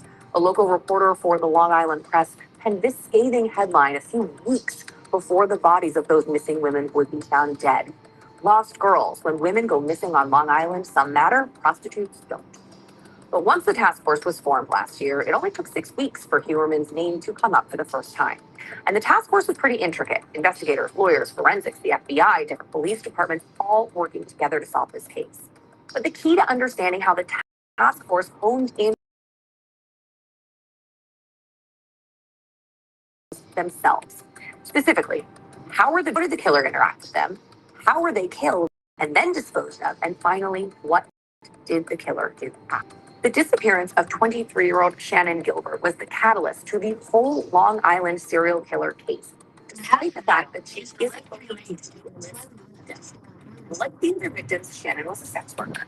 In 2010, she traveled from her home to the Service of Protection, Ruxley Remote John. Now she's appearing under mysterious is a complicated one, and diving to only served to really confuse matters as it was. She did die, likely that night, but her death is a dead toll. But the reason it is significant to the list of cases, despite her not being the list victim, is because an off-duty detective was searching for her with his police dog, kind of doing a search exercise. Hold on, you guys. Blue alerted him to human rights. Make sure. That is when the first list victim was found. Make sure I'm in the right place. Was discovered. Cops immediately believed that they had finally located Shannan. Only they hadn't. The body was identified as another missing sex worker, Melissa Bartholomew. 3 more bodies, all sex workers, all petite women, would be discovered the next day in that same area of Gilbert. Traffic is Maureen Brainerd Barnes, Megan Waterman, and Amber Costello. The victims were all disposed of in the same way. Their bodies were bound at the head, midsection, and feet, and they were wrapped in a camouflage burlap, the type of used for them. The corpses were all in various states of decay, indicating that they were not killed at the same time, but there was physical evidence left on the bodies of these women. At this point, it was clear to law enforcement that they had a serial killer on their hands. Murdering sex workers, unfortunately, is nothing new. Women in this vulnerable community are often preyed upon because their disappearances can go unnoticed or simply ignored by law enforcement and even sometimes their families. But it's important to note here that the disappearances of the Gilgo Beach Four did not go unnoticed by their friends and family. Now, something else they all had in common was not only were they all engaged in sex work, but they were all working independently, advertising their services on places like Craigslist and Backpage, which is how police believe they were first targeted by the killer. And when I say working independently, I mean they weren't working for escort services or a pimp. And when sex workers do work independently in order to protect themselves, they usually have a protocol that they follow and some sort of backup in the form of a driver or someone they pay a little money to watch out for them nearby. According to the podcast Bliss, who spoke with multiple people connected to the victims, it seems several of the victims broke with their usual safety protocol on the day they went missing. Now, this seems to indicate a level of comfort with the John who had hired them, and there's long been speculation that Bliss was either a high-profile member of the community or a member of law enforcement, two groups that would make the women feel comfortable enough to forego their usual safety measures with the assumption that these men would risk their reputation to harm them. Now, that's clearly not the case with Rex Heuermann. He's most certainly not a member of law enforcement. A more likely scenario is that the killer was either a repeat client who they were already comfortable with, or that they offered them a sum of money they couldn't refuse. Police believe Raynard Barnes was killed in 2007, the first of the four Gilgo Beach victims. Her body was bound with several leather belts, and two female hairs were discovered on one of them. Now, the other victims had been bound by duct tape. And again, female hairs not belonging to the victims were found on two of those victims, and on one, a male hair. Problem was, at the time, because of how long these corpses had been floating in the hair was too dry to detect DNA. Technology has since caught up, and forensic analysts were able to use mitochondrial DNA testing to determine the victims belonged to Rex Heuermann's wife.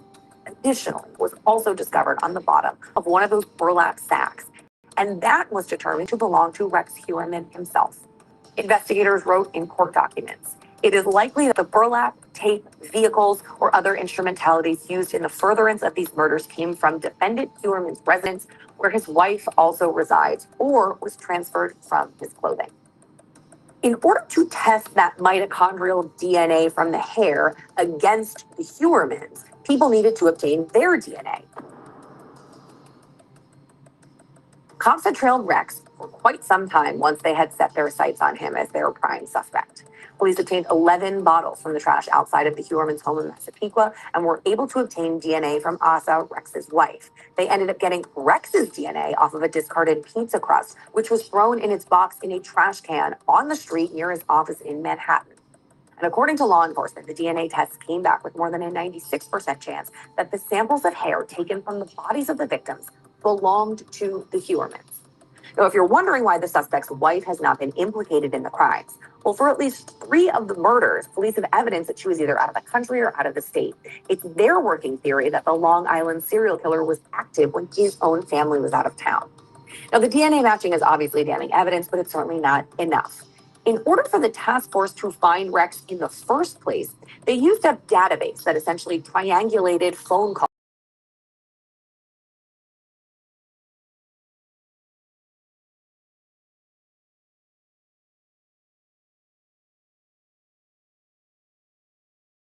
after disappear.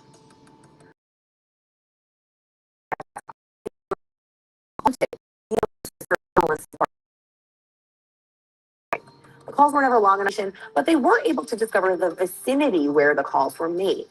And that's how they learned that the calls were made from a burner phone both in Massapequa and in Midtown Manhattan. And according to law enforcement, they later found out that their suspect exclusively uses burner phones and burner emails to hire and communicate with sex workers, to search for disturbing pornography, and to search for information and updates about the Long Island serial killer case. Law enforcement writes, quote, these burner phones and email accounts with fictitious identities were used in an effort to conceal Heuermann's true identity, conceal his criminal activity, unlawfully propositioned sex workers and attempt to monitor the investigation of his crimes. Police also said that the suspect allegedly used a new burner phone for each of the murders.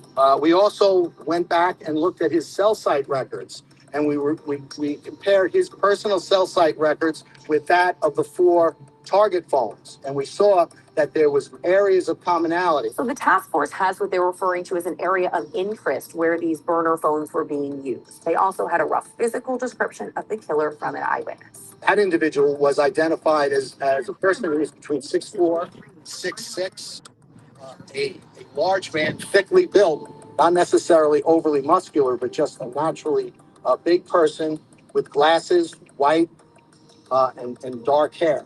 That eyewitness also identified a very distinctive pickup truck as belonging to the killer.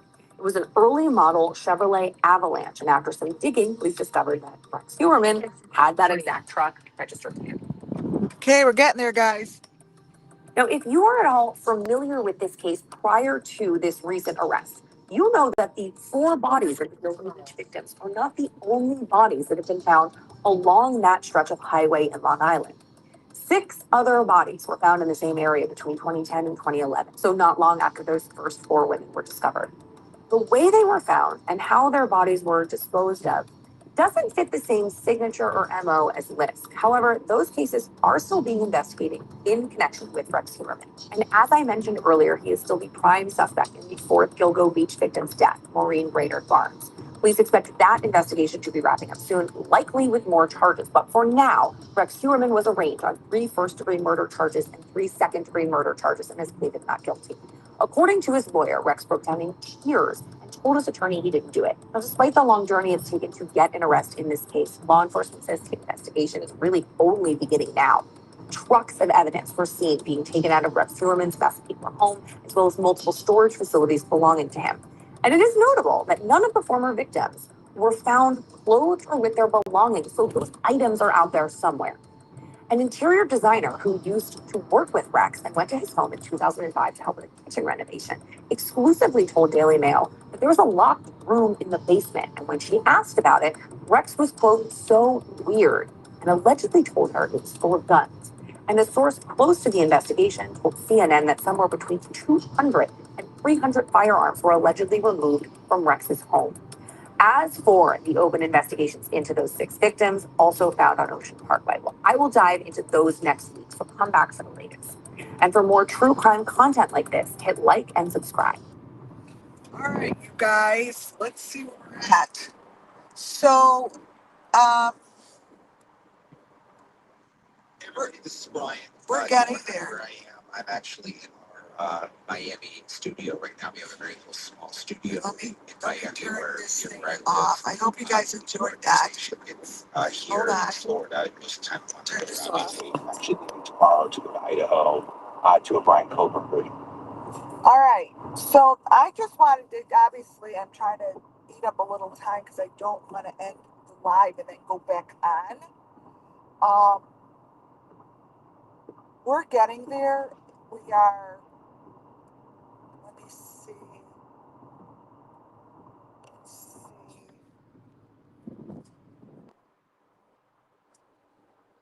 Um,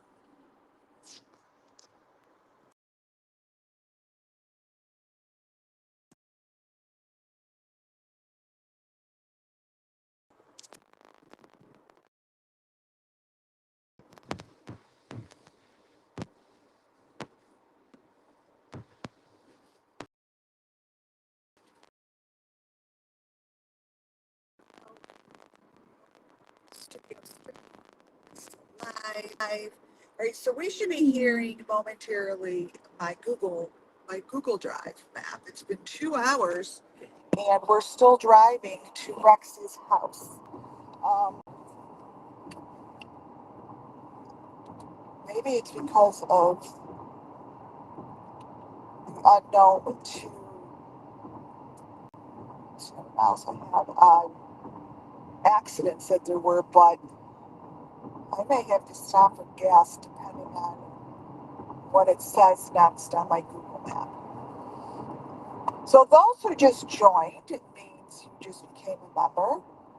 Thank you very much for In 2 miles, use the left lane.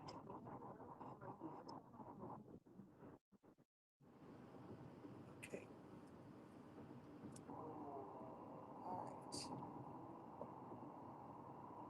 Oh, come on, don't give me more traffic. This is nuts. I would never have funked this because I don't know if I did the wrong directions, but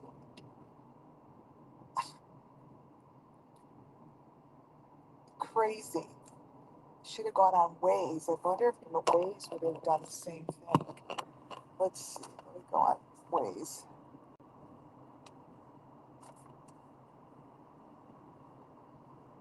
Let's see. Let's see. Waze. Not connected.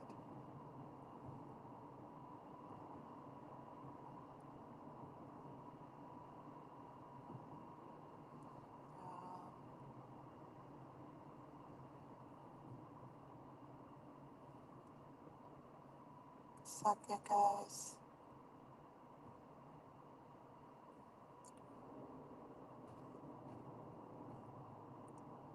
Ocean Parkway. Here we come.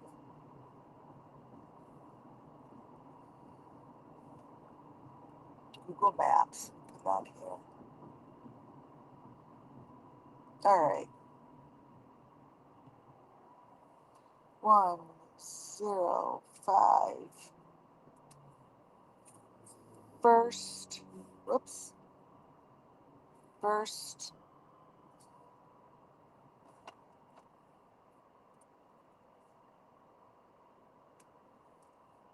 Avenue.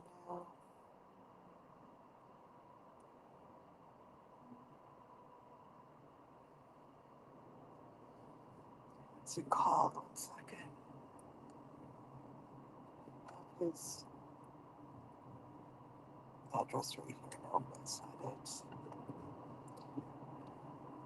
Oh, you guys.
I gotta look at my Google.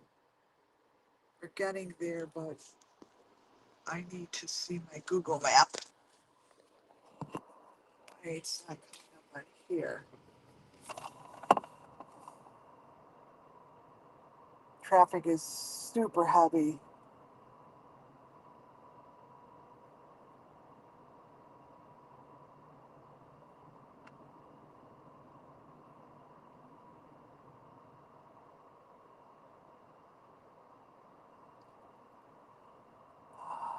One second, you guys. Going and trying to get it on my computer.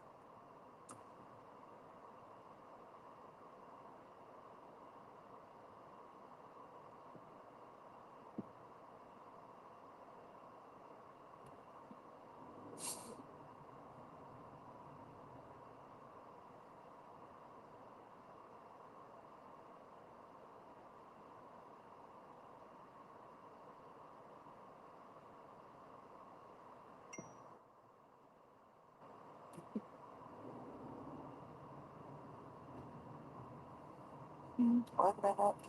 It's,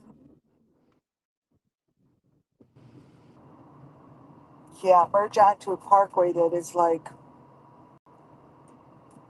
not going anywhere, basically.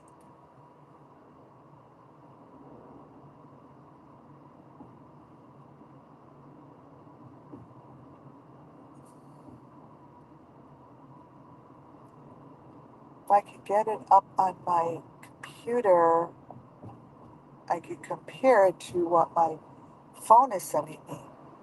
Because I feel like something went wrong. You guys were listening. You guys know I've been following the directions, but it's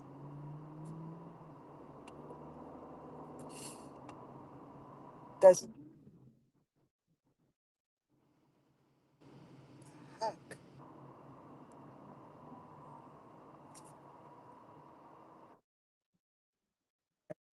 I'm on my computer now. Minute. Okay.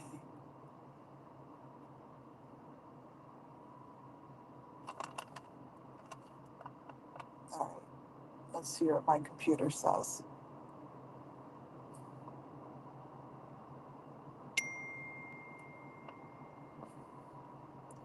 Directions. Your location.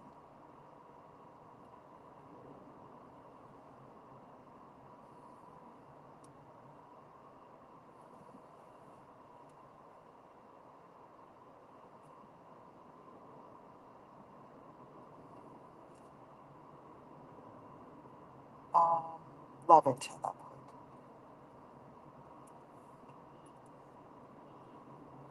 Leventon, New York.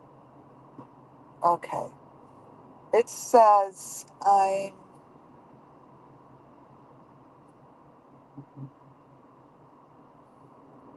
15 minutes away. Let's see.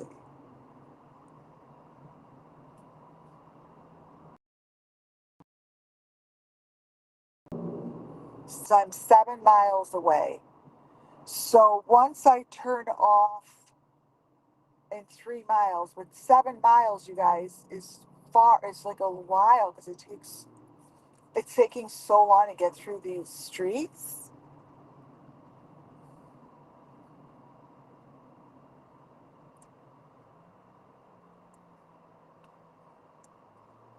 Okay, so leave now.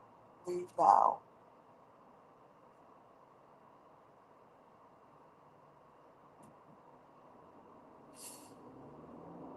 So I'm definitely closer than I was a half hour ago.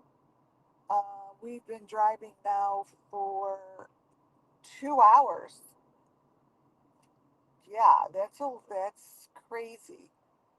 So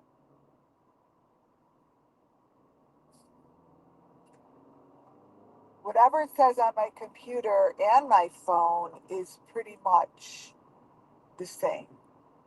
So at least I'm going, okay, 20 minutes.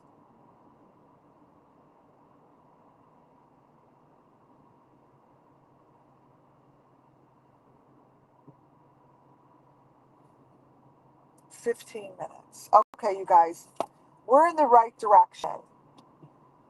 Phew, that's really good. And thank you for sticking with us here. You guys, I'm happy I have you on the line with me because I don't know, this is obviously new. And for those that have joined as a member, once again, thank you. Thank you, thank you. Boston, thanks for the super sticker. We're headed to Rex's house. Oh, a quarter mile away from Massaquoi, whatever that is. Massapequi? Massaquoi? What is it? Massapequi. All right, you guys, I'm in the vicinity. There you go. We're just about there. All right. Woohoo! We are getting there. So, yeah, we're gonna be there soon. Amazing. Soon, soon, soon. I'm two exits away, and then there you go.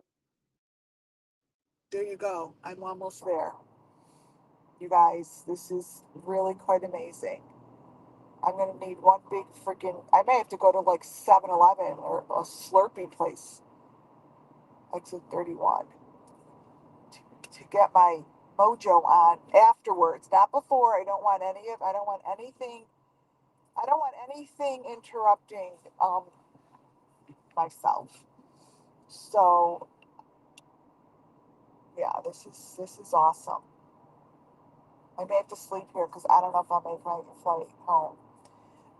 But we're how are we? Are we clear? You could all hear me. Thumbs up. Thumbs up. Almost there. Yeah, we're almost there.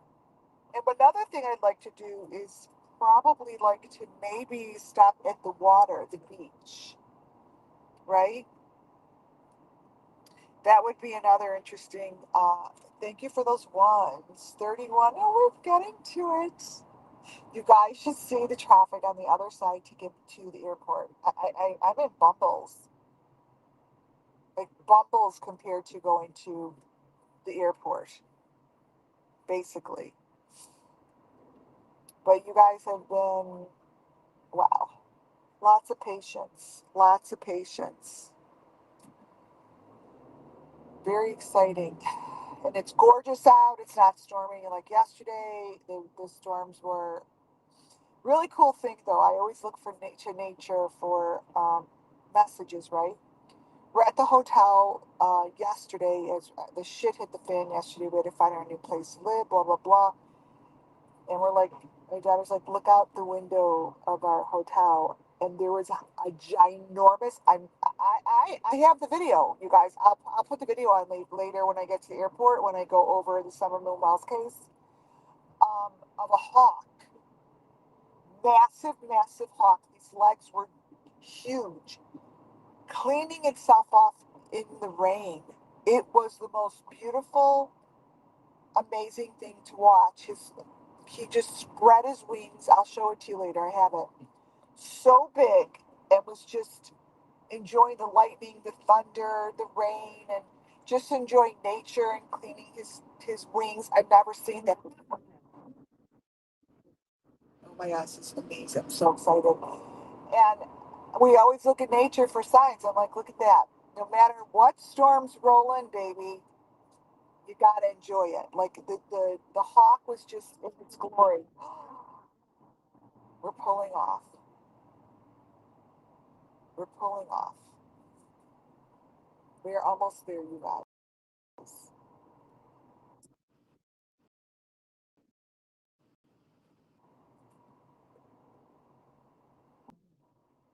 Yes, that's the Peak Park. We're here.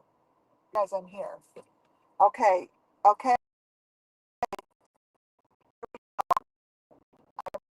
And so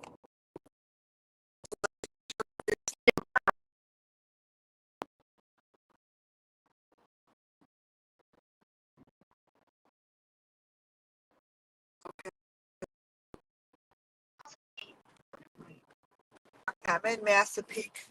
I'm in Massapequa Park. Massapequa Park. Guys, Massapequa Park.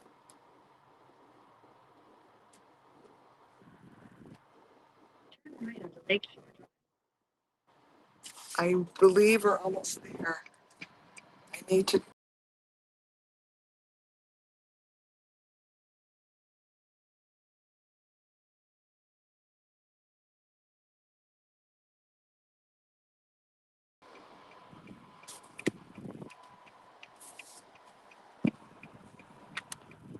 Okay, you guys.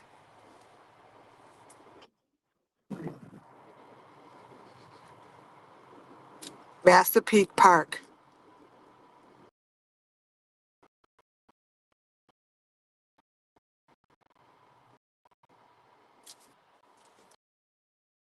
Okay.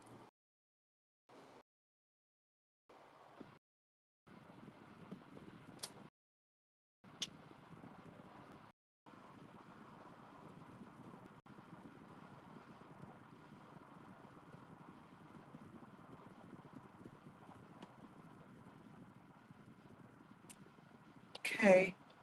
Massapequa Park. We're going to Rex's house.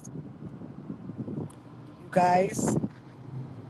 Massapequa Park. We're headed to the house. The house. We really need. Hi, you guys. Okay. We're going to Rex's house to do a reading, to do a live reading. I'm going to tell you how I feel, what I see, and we shall see how this goes. We are connecting.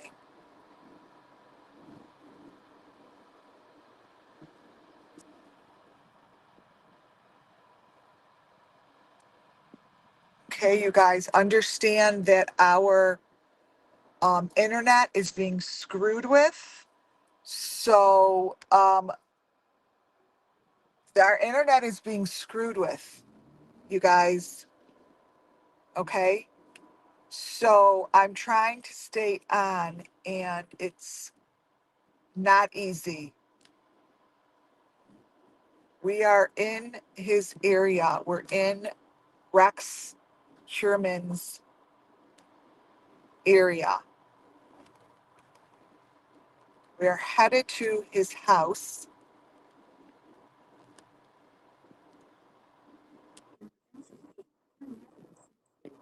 Okay, in 1,000 feet, we are turning left onto Smith Street.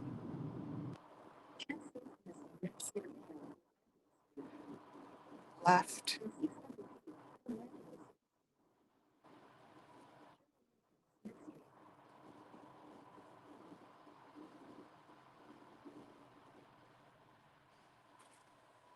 Okay, you guys.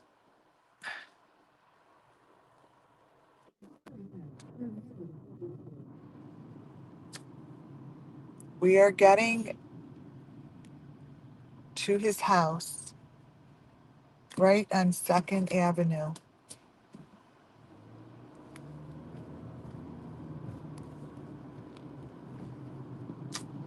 Hi, you guys.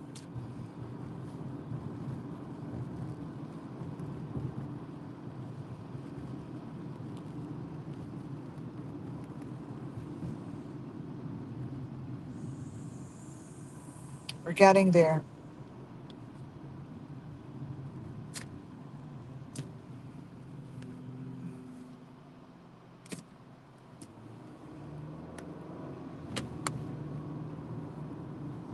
Right on 2nd Avenue. We are going live.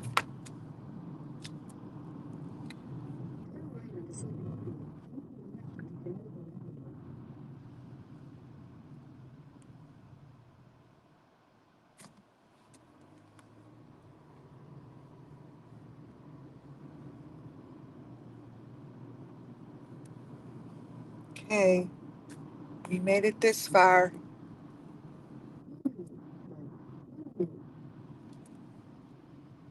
Turn right.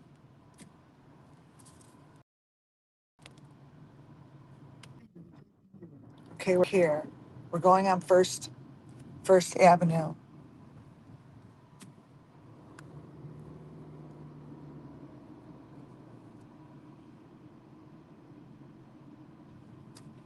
One oh five First Avenue.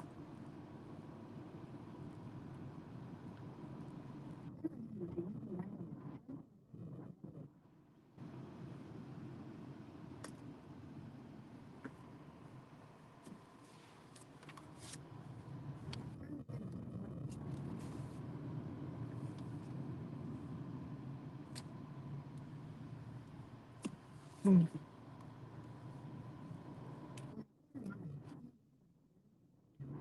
Am I going in a circle?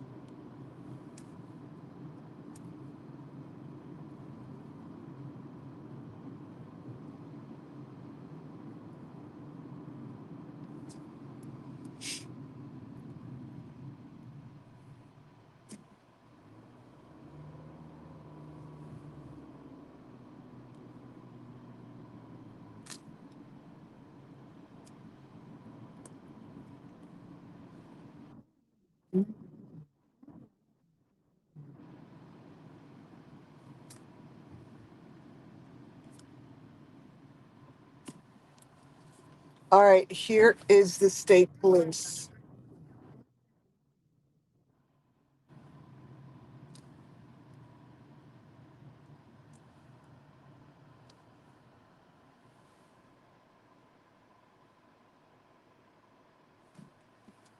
Turn right onto State Avenue. Turn left onto State Avenue. Okay, we just went past the police. Okay, I just bypassed the police. Okay, I just bypassed the police. Here we are, you guys. Your destination.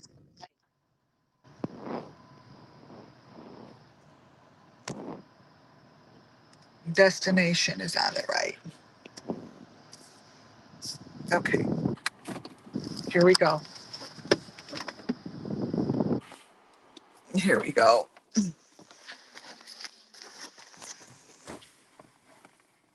There we go. I think this is a neighbor. Let me see how to turn this thing.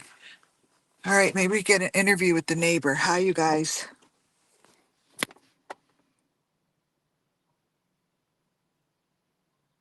I don't know how to turn this.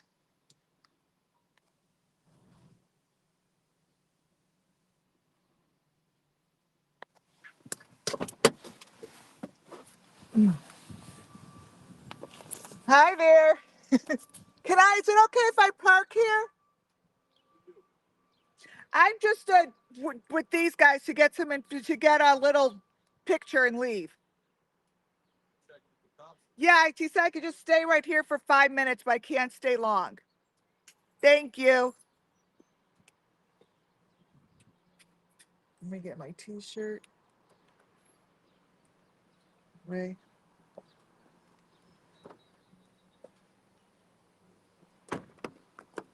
That was a lie.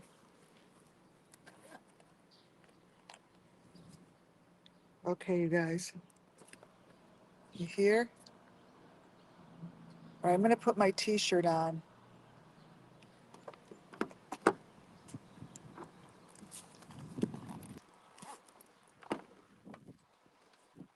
Okay, you guys, here we go. You all ready? Before I get kicked out? Okay. All right, I'm putting my t-shirt on. That's the guy that I think was interviewed with the news.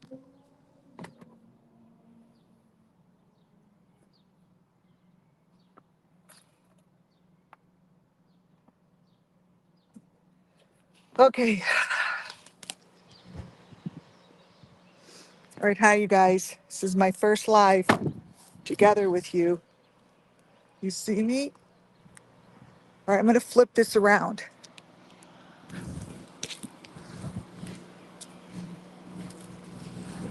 Oh, this is his house. Wait. This is his house. 105. One.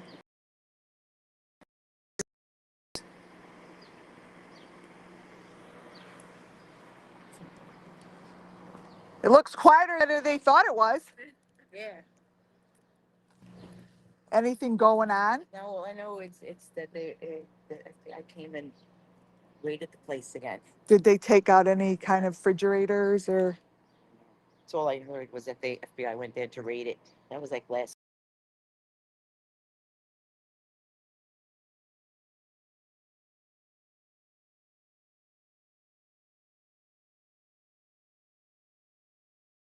Dave, I'm just walking.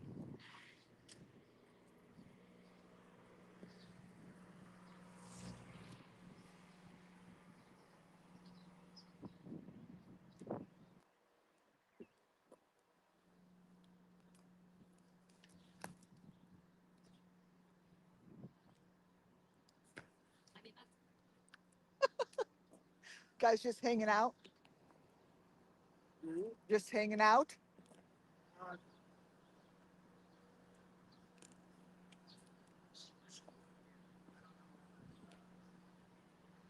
Okay, no one's stopping me, so I'm getting some close-ups of the house. My live. How you doing? He let me park right there. Just no. Oh, we might not know. This is just people who live here. Yeah. Oh, he said I could. I'll stay by Who my said? car. Oh, no. The guy who walked into the house. No. But they shouldn't let you in the street over here unless you live on the street. Oh If wow. you want, Where should I? walk you back down. Yeah, no problem. Oh, you just I'll visiting? listen. For what? Just to get pictures? Yeah, I follow this. So we're going to So where watch do that I on go? the news. You get in your car and we're going to say have a good day. Ma'am, Okay. please stop. Okay. All right, let me get They in. shouldn't have let you in. Sorry about that. That's okay.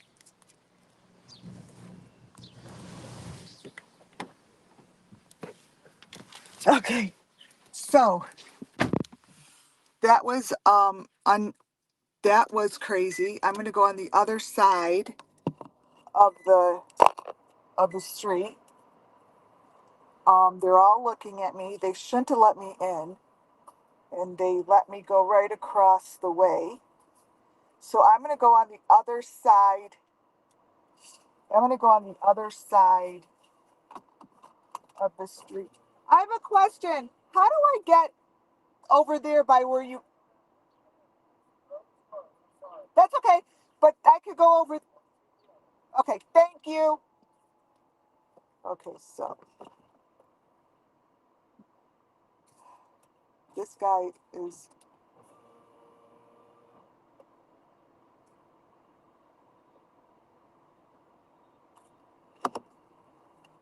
Okay, so where do we go?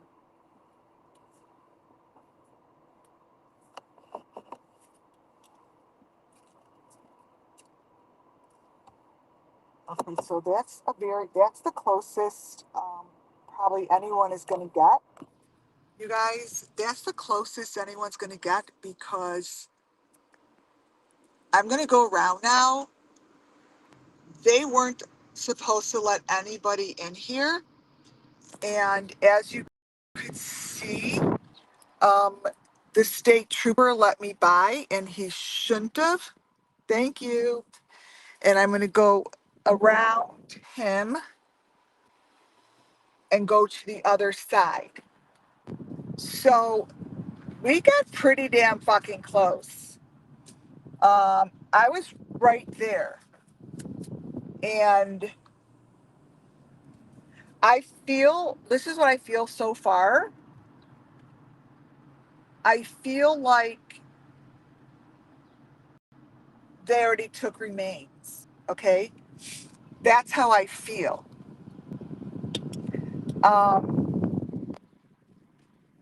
That this shit was dig up. I'm going to park right here. And I cannot fucking believe how close I just got. I can't. These guys over here are like, they're reporters. They're looking at me. I was on the other side of the fence. So that,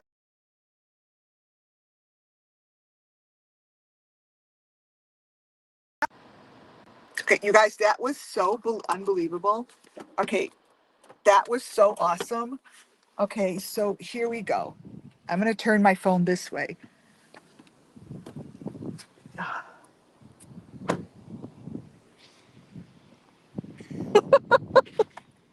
They let me in that way.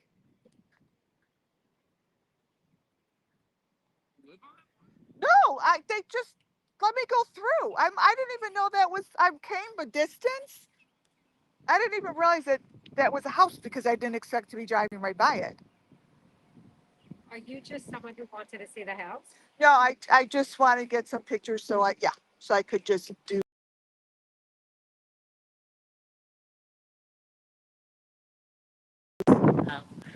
What's the, You guys live here? yeah, we're the media. Where is it? Um, do, yeah. Which media? Long Island Press. Ah, okay. Yeah, I'm out of Chicago. And I happened to just move my daughter here to New York. So I'm like, oh, I'm going to drive. And I'm like, oh, drive here. It took 3 hours. Oh my God.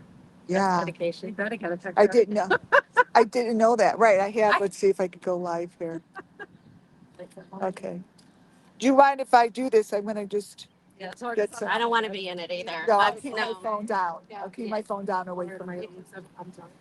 But they let me go right. I mean, I didn't say You know what anything. They they're knew that I was with It's fine. YouTube. You just can't like. Go across the. No, they're gonna yell at you. You could almost get arrested in this kind of crime scene. I would just stay back. Yeah. Because they're not joking. Yeah, this is the closest you can get. This is an active crime scene, and you don't have press credentials. Okay. Okay. I'll just do this quickly. Okay, we're going to do this quickly. Okay, so that's the house, and I'm not supposed to be here, and um, I feel like this house is like a John Wayne Gacy um, situation, you guys, and I feel as if they're going to um, be digging these. I think they're going to be digging up pieces that are. Trophies. And this is why it looks the way it is. This is going to be a fucking shit show, a John Wayne Gacy situation. And I'm not supposed to be this close, but we are. Um, and this is what's going on here. And as you could hear from these people, uh, no one's supposed to be this close. And we are. We are. So their press is staying here. Um, I feel like this is just complete bloodshed. Complete bloodshed. Like when I look at this, it looks like a cemetery. It's the same thing.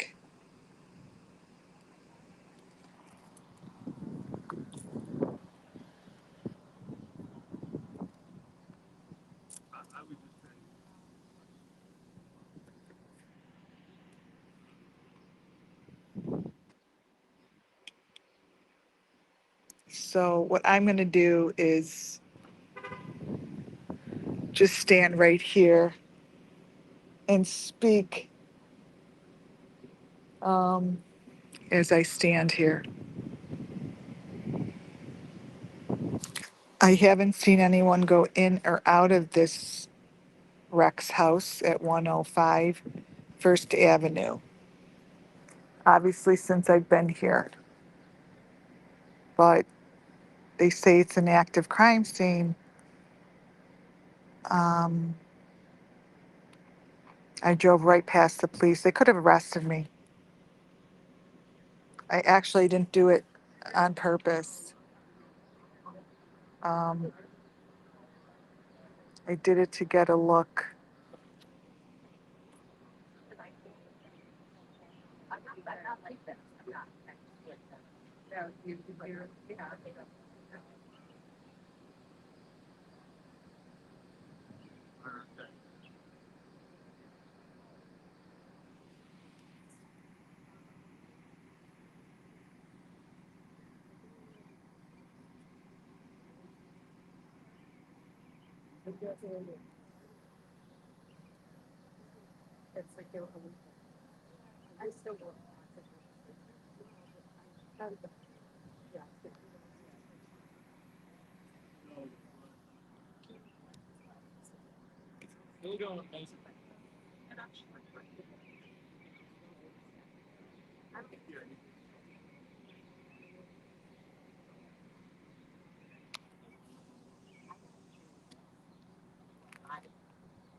Okay, what I'm gonna do, you guys, is get some footage. I'm gonna get some footage.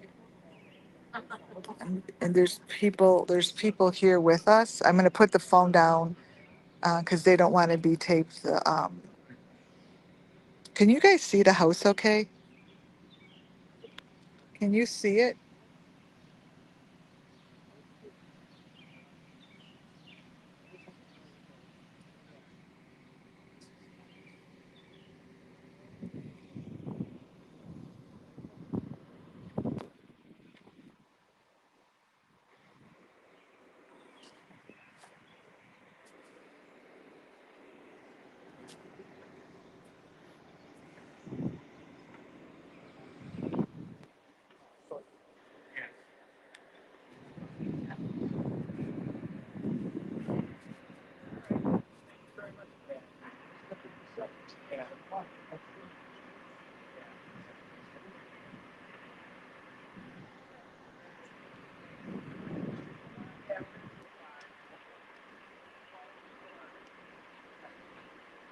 All right. Good. All right. All right. Take care. Thank you. Yeah, be safe. All right. Oh, I recognize you in some of the interviews. I'm deaf. I don't hear you. I recognize you from some of the interviews. What interviews? You didn't, are you from the neighborhood? No. Oh, I thought you were from the neighborhood. No. I'm a newspaper photographer. A newspaper photographer. Okay, I thought you were from, No. okay. No. Not me. Maybe my cousin, but not me.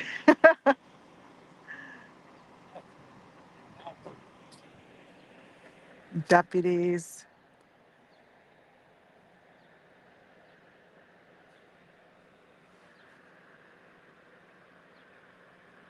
I feel like, I feel like JLR. Yep, these are all cops. There's just cops that are going back and forth. Yeah, for not standing in the street because what's happening is that as people come by, they're looking up here and they don't see you. That would suck. Right, so you need to be careful with that. Otherwise, you're going to be into someone's wheels. Thank you.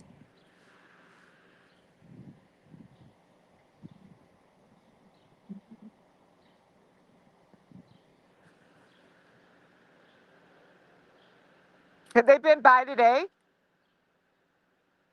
Did they do anything here today? Sorry. Did they do anything here today? They took out a few things. That's it. That's it. Did they ever take out a refrigerator? That's what I'm curious about. I'm aware. Not sure.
August.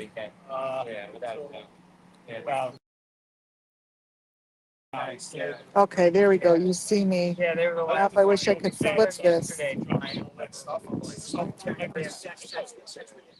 That's right. Okay. All right. All right. Yeah, yeah.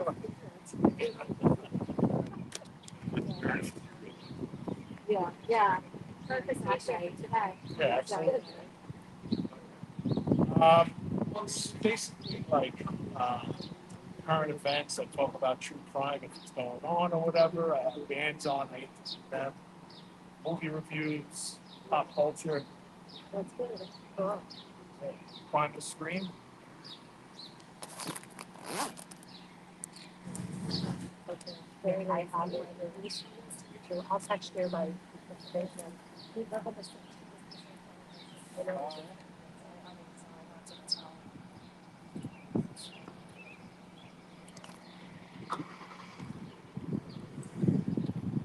But you know how to flip this around to face out? Like, What, camera? yeah. It's like a Well, little thing.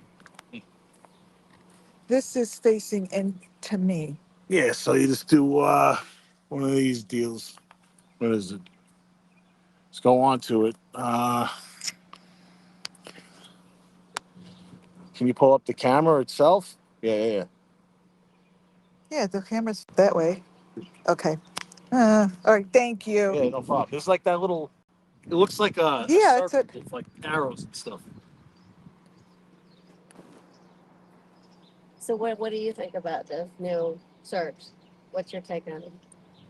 It has to be something of significance that they want to back into a way, to basically a closed crime scene, like risking going to a contaminated crime scene, because they close it off and then they go back and what if Wait, say that again? can I tape you too? Is that okay? I think they're taking a chance unless it's something of significance going back into like a closed crime scene, it could be contaminated with all kinds of stuff, so unless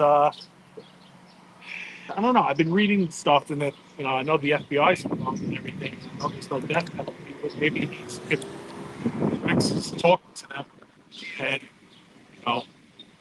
know about something, they could be coming in here because they give him a deal or something like that. You think he's talking? Possibility. Somebody's talking. Somebody's talking, and like they're trying to, I'm not taping you. they're trying to get back in here, try to figure something out. You think they're compromising evidence? A possibility. I mean, like, what could they possibly have found? They were digging stuff, bringing out boxes and boxes. How much more can be in there? Ripping stuff out, See what happens. Tell me your name again. Nick Nick. Greystone, Graystone. And what's your It's Primal Scream with Nick Greystone. Nice. You have a podcast? Are you recording?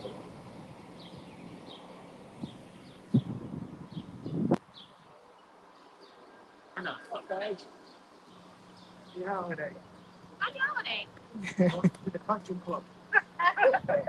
I'm on Nation Club, but I used to work for Seven. Oh, yeah?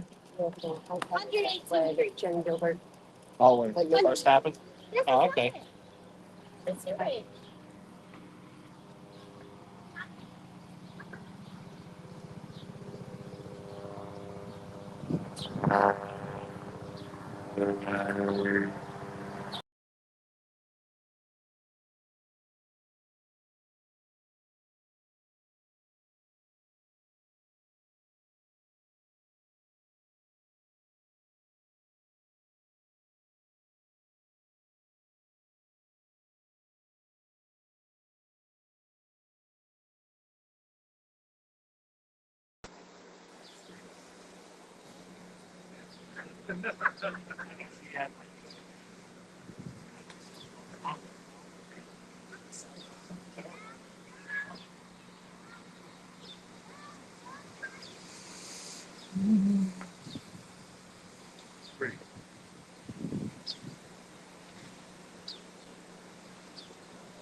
So I really feel as if what was here, you guys, was dug up, and I feel as if Yeah.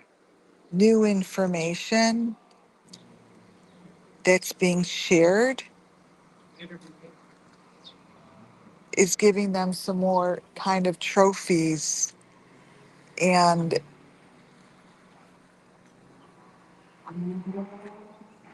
what they need here has been found. And I think Rex is giving them information and they're looking for it. Just like can't keep going back to John Wayne Gacy. This to me is the John Wayne Gacy situation that's just keeps coming through super, super clear. We're looking at Rex's house, a serial killer. And yeah, right now it's really quiet. Your guess is getting dark.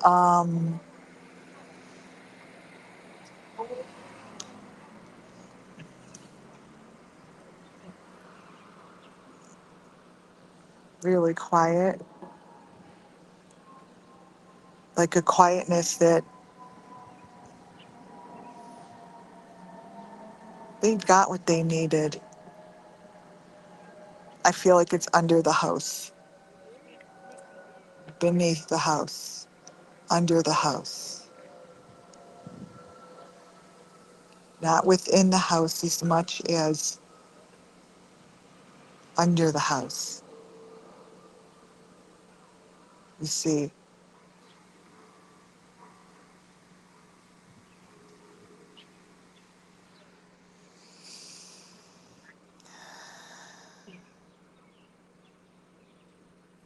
yeah,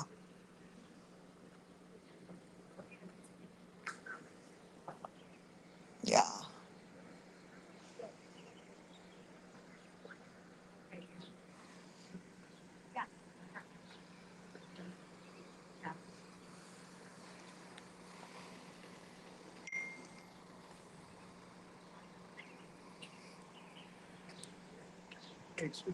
I'm a reporter with Newsday. Do you mind if I talk to you about the case and why you're here and all that kind of stuff? Oh, sure. I'm actually live on my YouTube channel, I'm so sorry. which is fine. I'm Yeah. I'm here because I'm a Yeah. true crime junkie for the children, justice for the children, through murders and so forth that I call just gone Yeah. victims that have Yeah. been, in my view, sacrificed.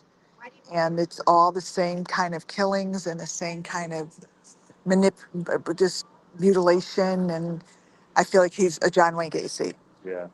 That's it. So I came here because Is I this a was good in time there. to talk to you, or I'm not recording this, and I hope it is. I don't want to stop Sure. your Let's live see. feed. Let's see. I have 30 people on here. We could stay on. It's like I'm not like a big, huge freaking. All right, you guys, we're gonna go do an interview, and you could listen, all 30 of you.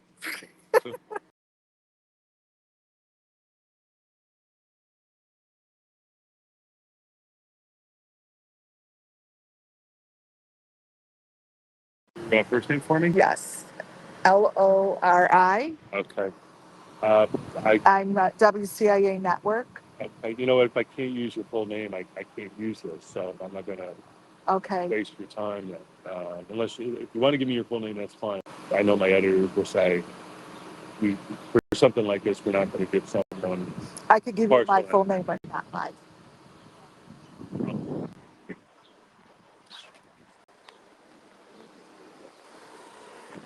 All right, guys, we're moving over. Whatever it's at. If I see it, Okay. Write it down.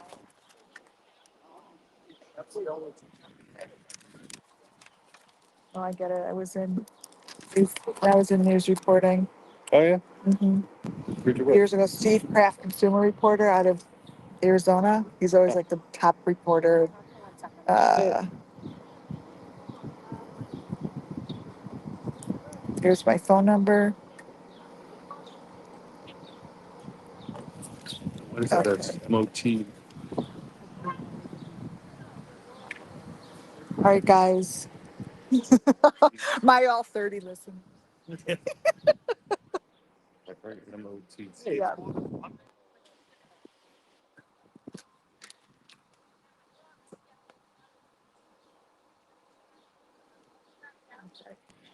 So just you're a podcaster and a true crime. True Crime Junkie, WCA Network. Okay. And I just started following since the Summer Moon Wells case, the Harmony Montgomery, the Michael Vaughn, the Serenity McKinney's, the Wattses, all those cases really got to me because I feel as if there are things that are going on that no one's really talking about. And that has to do with this case too. So when I saw Rex's case Oh, months ago, I'm like, he chopped his head off. He killed them and he's getting away with it. And just like John Wayne Gacy and just like the other kind of murderers just like him. But I don't think we'll ever know the complete truth, just like all the other ones. But why'd you come here today? Why are you here why specifically today? Yeah. Because I moved my daughter to New York. And I told my listeners that if they want, I'm going to come on over here. I have like 5,000 listeners, but you have to have a certain level to watch this. And I'm like, I'm going to go look and see what this feels like to see it in front of me. Because you've only seen on TV, it's a difference when you see it with your own eyes, just to see it and feel it and see what's happening, which nothing is happening. But I could get my own intuitive feeling by looking at this, and I feel like everything has been dug out. You walked up and down. An Police accident. didn't stop you. Yeah. I didn't know. I didn't say they didn't stop me. I just pulled up Yeah. in front of his house. I didn't even realize it was his house. Yeah. Because I was so close that I didn't realize it was his house. So I got footage like right in the front here. And then they told me to leave, and I said, absolutely, I will for sure. I wasn't going to create an issue, obviously, but What are people in Chicago and people, I imagine you have listeners from around the country, maybe around the world. mhm. What are they saying about this case?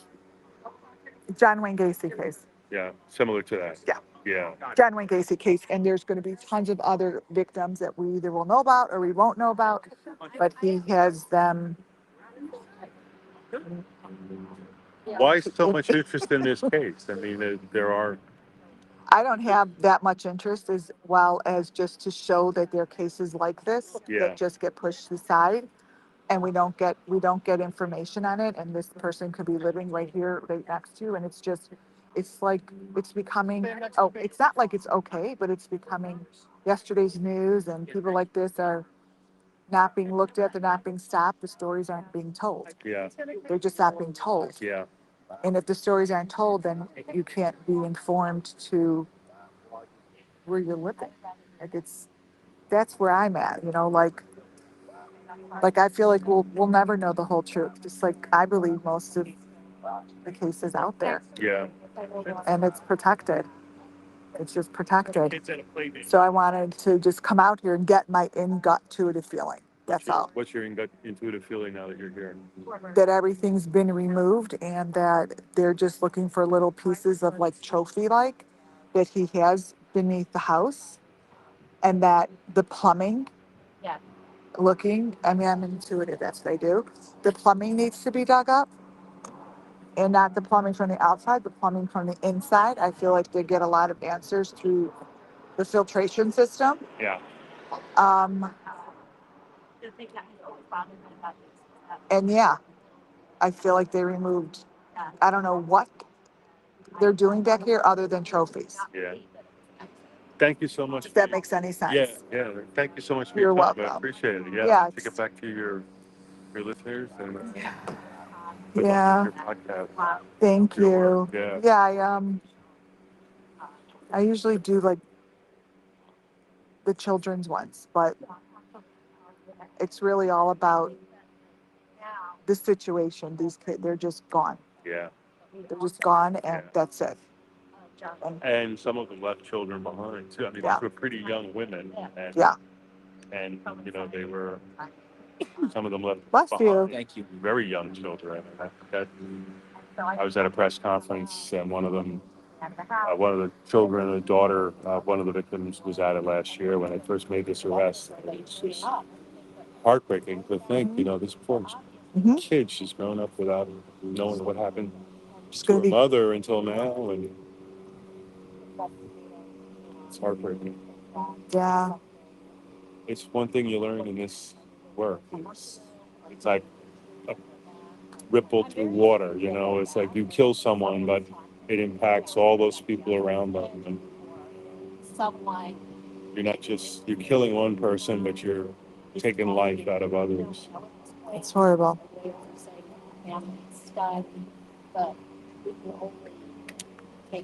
He must be saying something. That's all I mean, obviously he is so many years later, something is being said. Either they're leading them on a wild goose chase or not. Yeah.